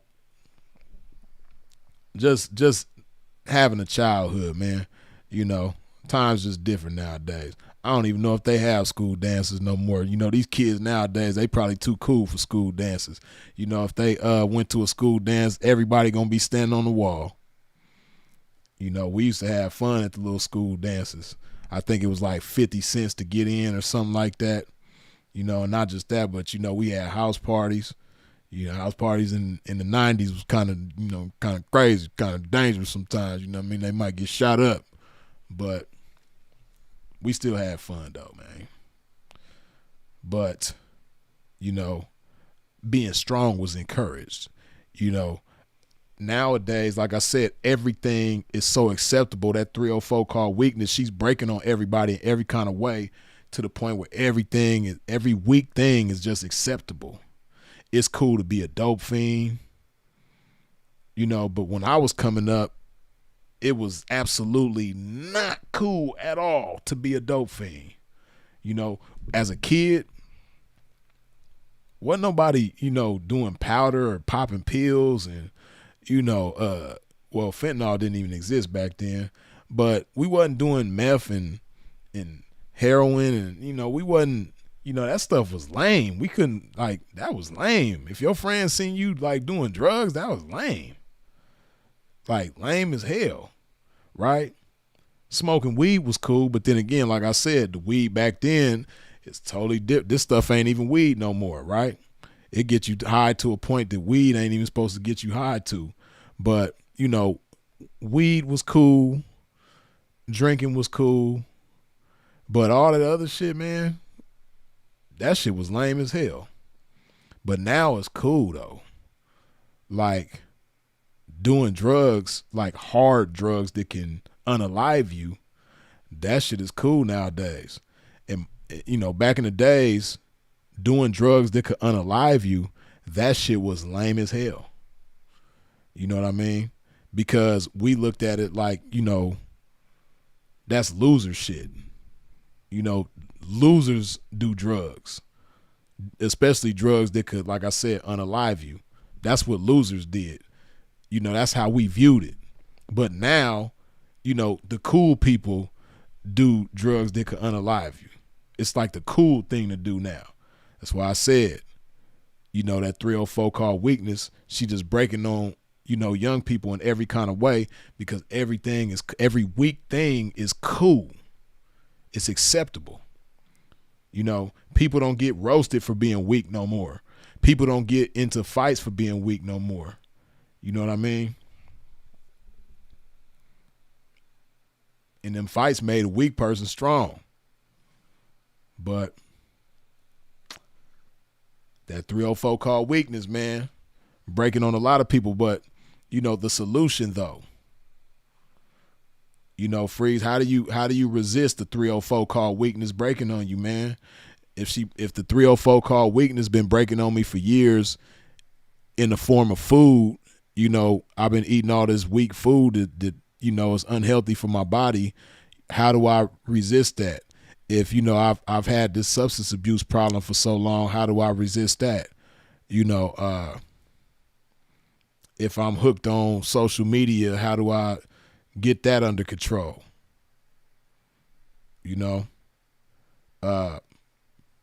First of all, like I say all the time, how you see is how you gonna be.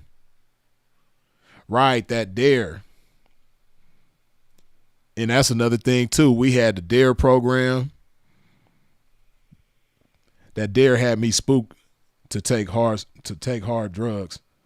I can die after one attempt. Nah, I'm cool on that. Man, for real. And see, not only did we have dare, but if you lived in the hood like I did, hey man, shit, you had vivid, clear examples of, what doing drugs could do to you and how it could mess your life up. I had uncles and aunties and older cousins and all that, like I was telling y'all before. I seen the rise and fall. I seen the highs, and not just like high as far as like high off the drugs, but the, riding high, living good off of selling dope. And then, going from selling dope to doing dope and getting strung out and all of that. I seen all of that at an early age. That's why, me, shit, matter of fact, even before I even got into the DARE program, I already had my mind made up. I wasn't selling drugs. I wasn't doing drugs. I ain't want, my DARE program was at home. You know what I mean? The shit that I seen at home made me cool on any of that shit. So, but again, back to, not letting the 304 called weakness break on you. Again, how you see is how you gonna be. Right? So if you see certain things as cool, then it's gonna be cool in your life. Right? And see, it breaks down to, like I said, being a master of yourself, and, not serving things that don't serve you. Right? And, everything is easier said than done. But, if you don't see me for anything else, just see me as an example of what it means to love yourself, man. And, treat your body like the temple of God.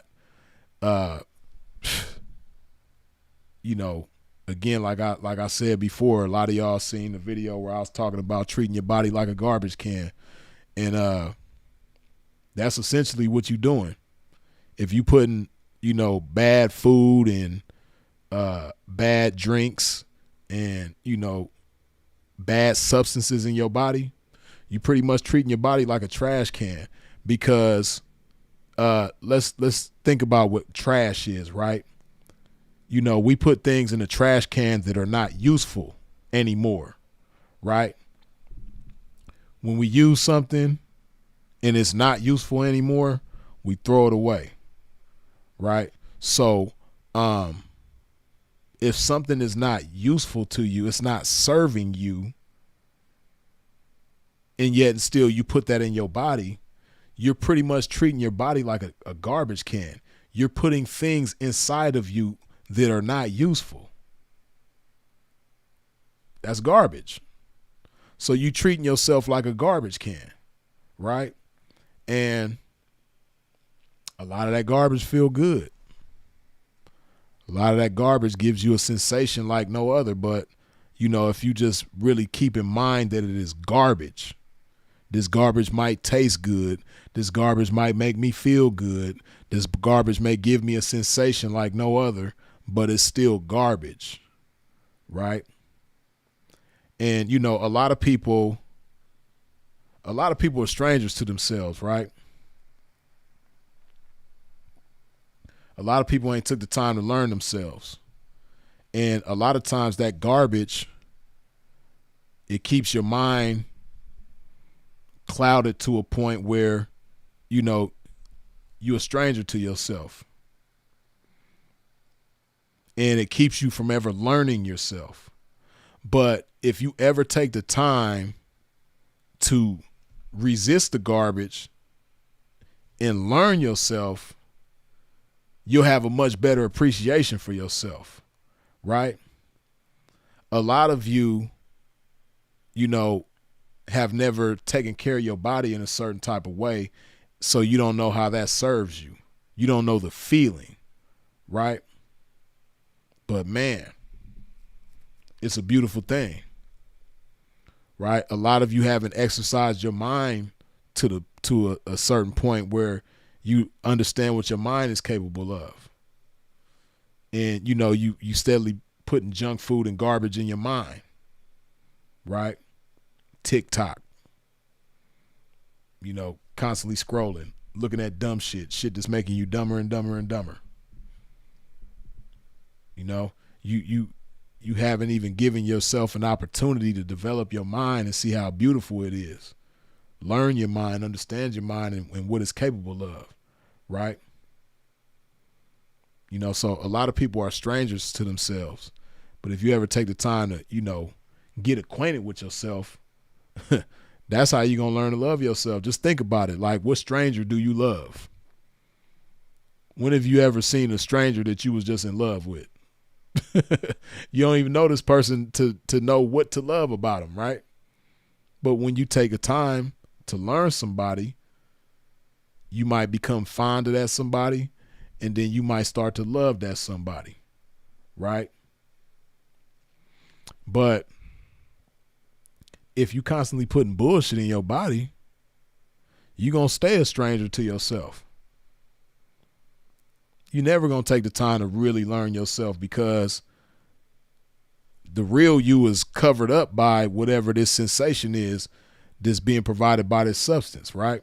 So you never get past that sensation to really learn yourself and learn to love yourself.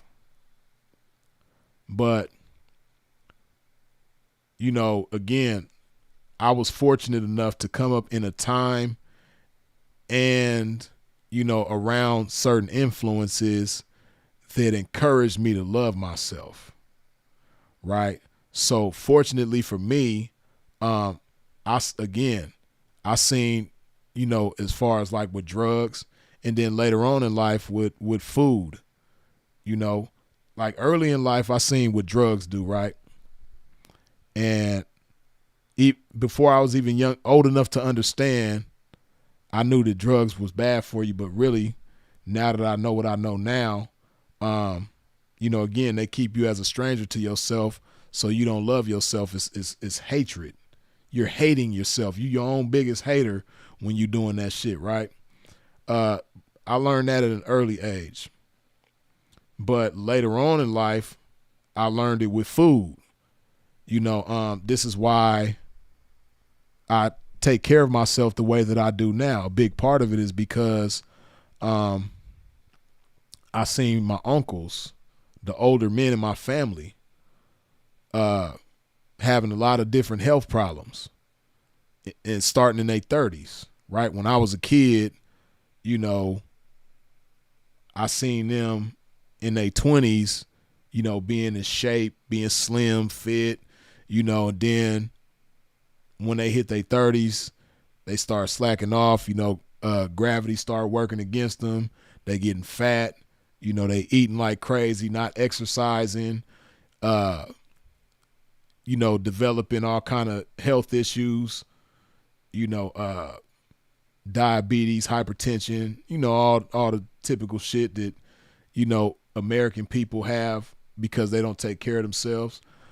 They start having all these issues, right? So I learned from that I didn't want to be that way by the time I made it to their age. By the time I hit my 30s and 40s, you know, I didn't want to be unhealthy. You know, I didn't want to have hypertension. I didn't want to have diabetes, right? So I made certain changes to ensure that I don't develop any of them type of problems, right? And within making these changes, I started to learn my body more and more, right? And as I learn my body more and more, I love my body more and more. And, you know, it's a beautiful journey because I still learn things about my body. And from that, you know, learn to appreciate myself and learn to love myself better, right? That's the way I look at it. I look at it as a never-ending journey. You know, it's an infinite game, right? If you know, for those of you that haven't, if you ever get the opportunity, read a book called called Infinite Games or The Infinite Game by Simon Sinek, right? And The Infinite Game, you know, in that book, it breaks down the differences between finite games and infinite games, right? And finite games is like a football game or a basketball game where, you know, there's opposing players or opposing teams, and at the end of the game, there's only one winner and the game is over with and everybody walks away. That's a finite game. But the infinite game is like the game of life, right?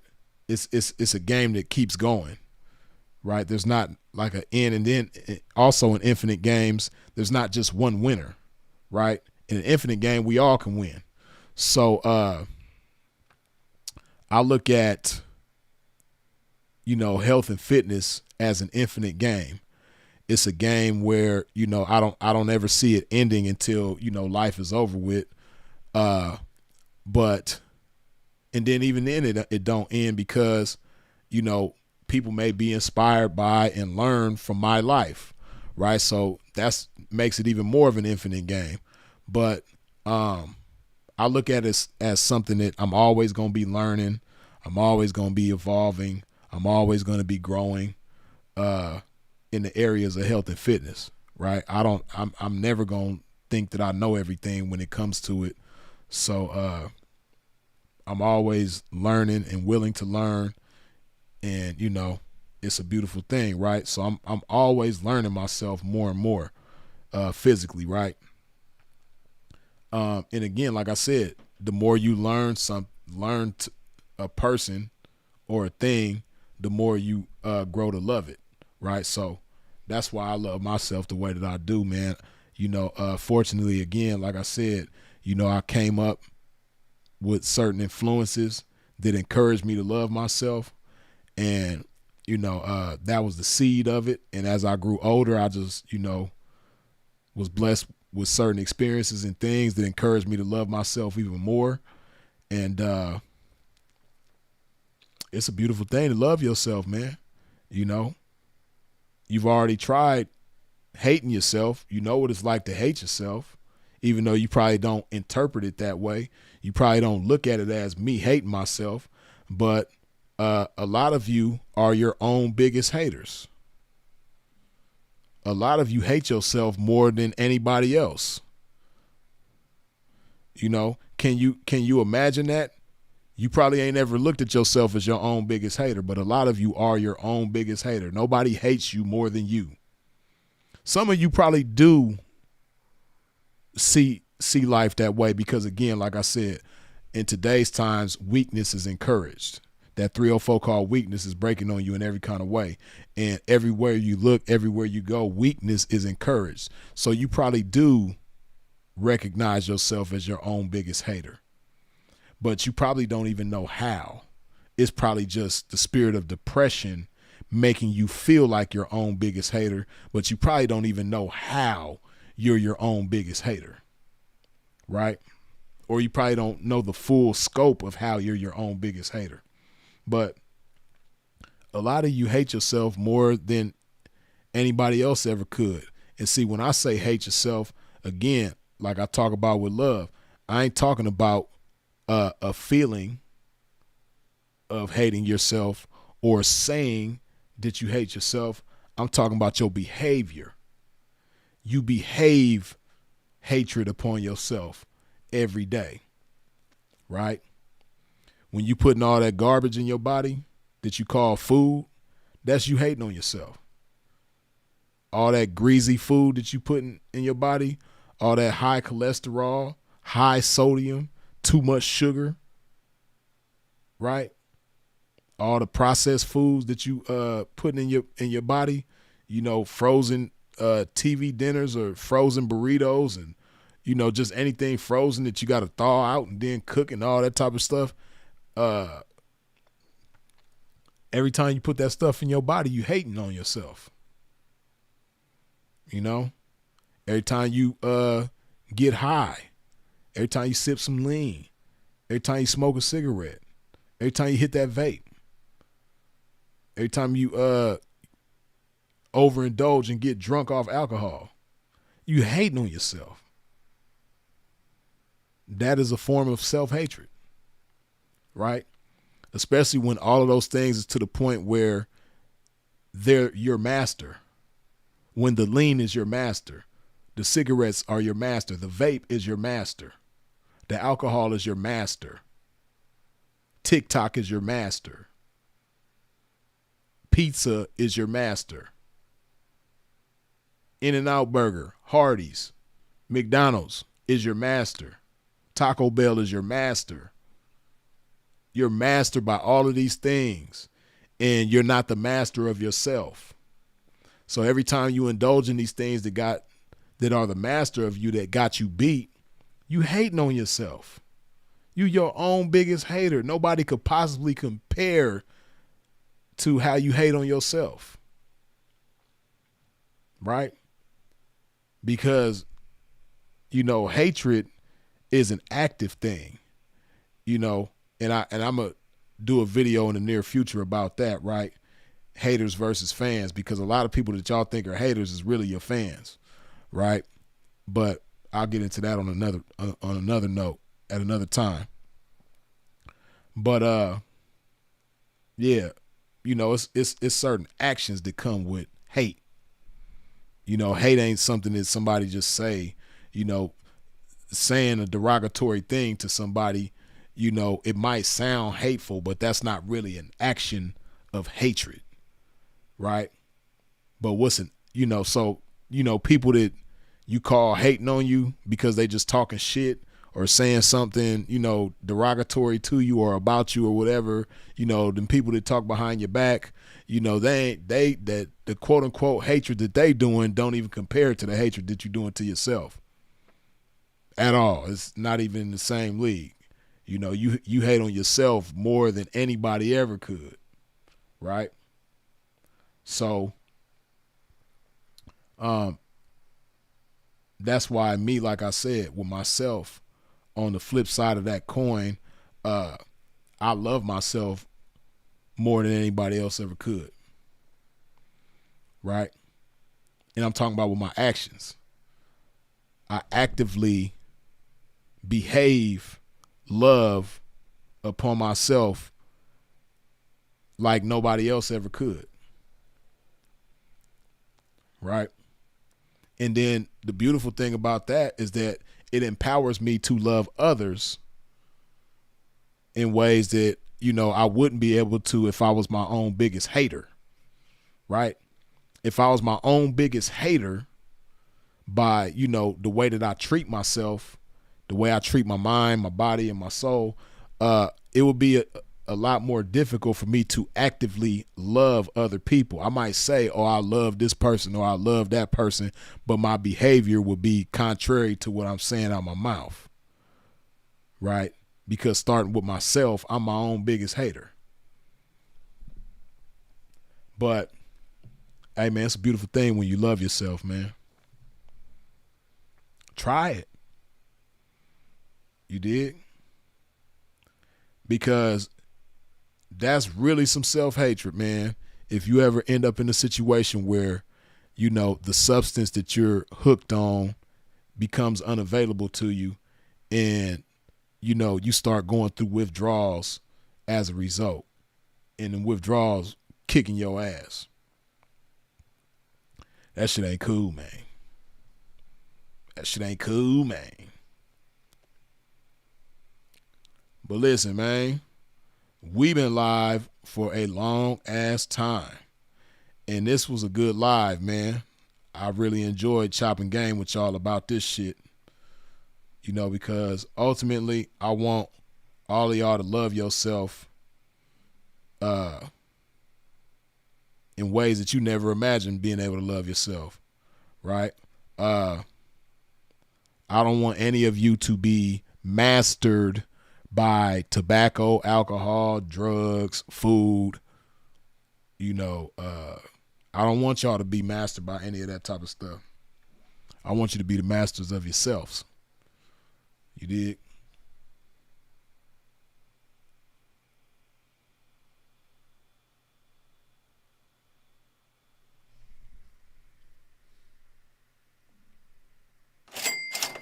Aquarius Jones, good looking with the $2 holla. Great live stream, brother. Aquarius Jones, appreciate you, man. DK, good looking with the $20 holla. Blessings and respect to you, Freeze, and everyone in the chat. DK, appreciate you, man. Yeah.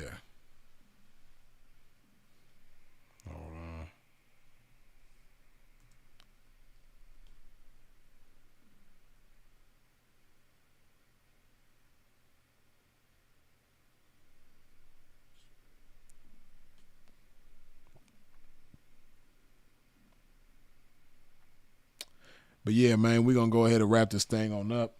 Let me hydrate my game one more again before we get up out of here. Listen, if you ain't wiped your feet off at the door after all this time, when you stepped into a pimp's domain, please do me a favor. Wipe your feet off at the door when you exit a pimp's domain before we get up out of here. You dig? Hit that like button.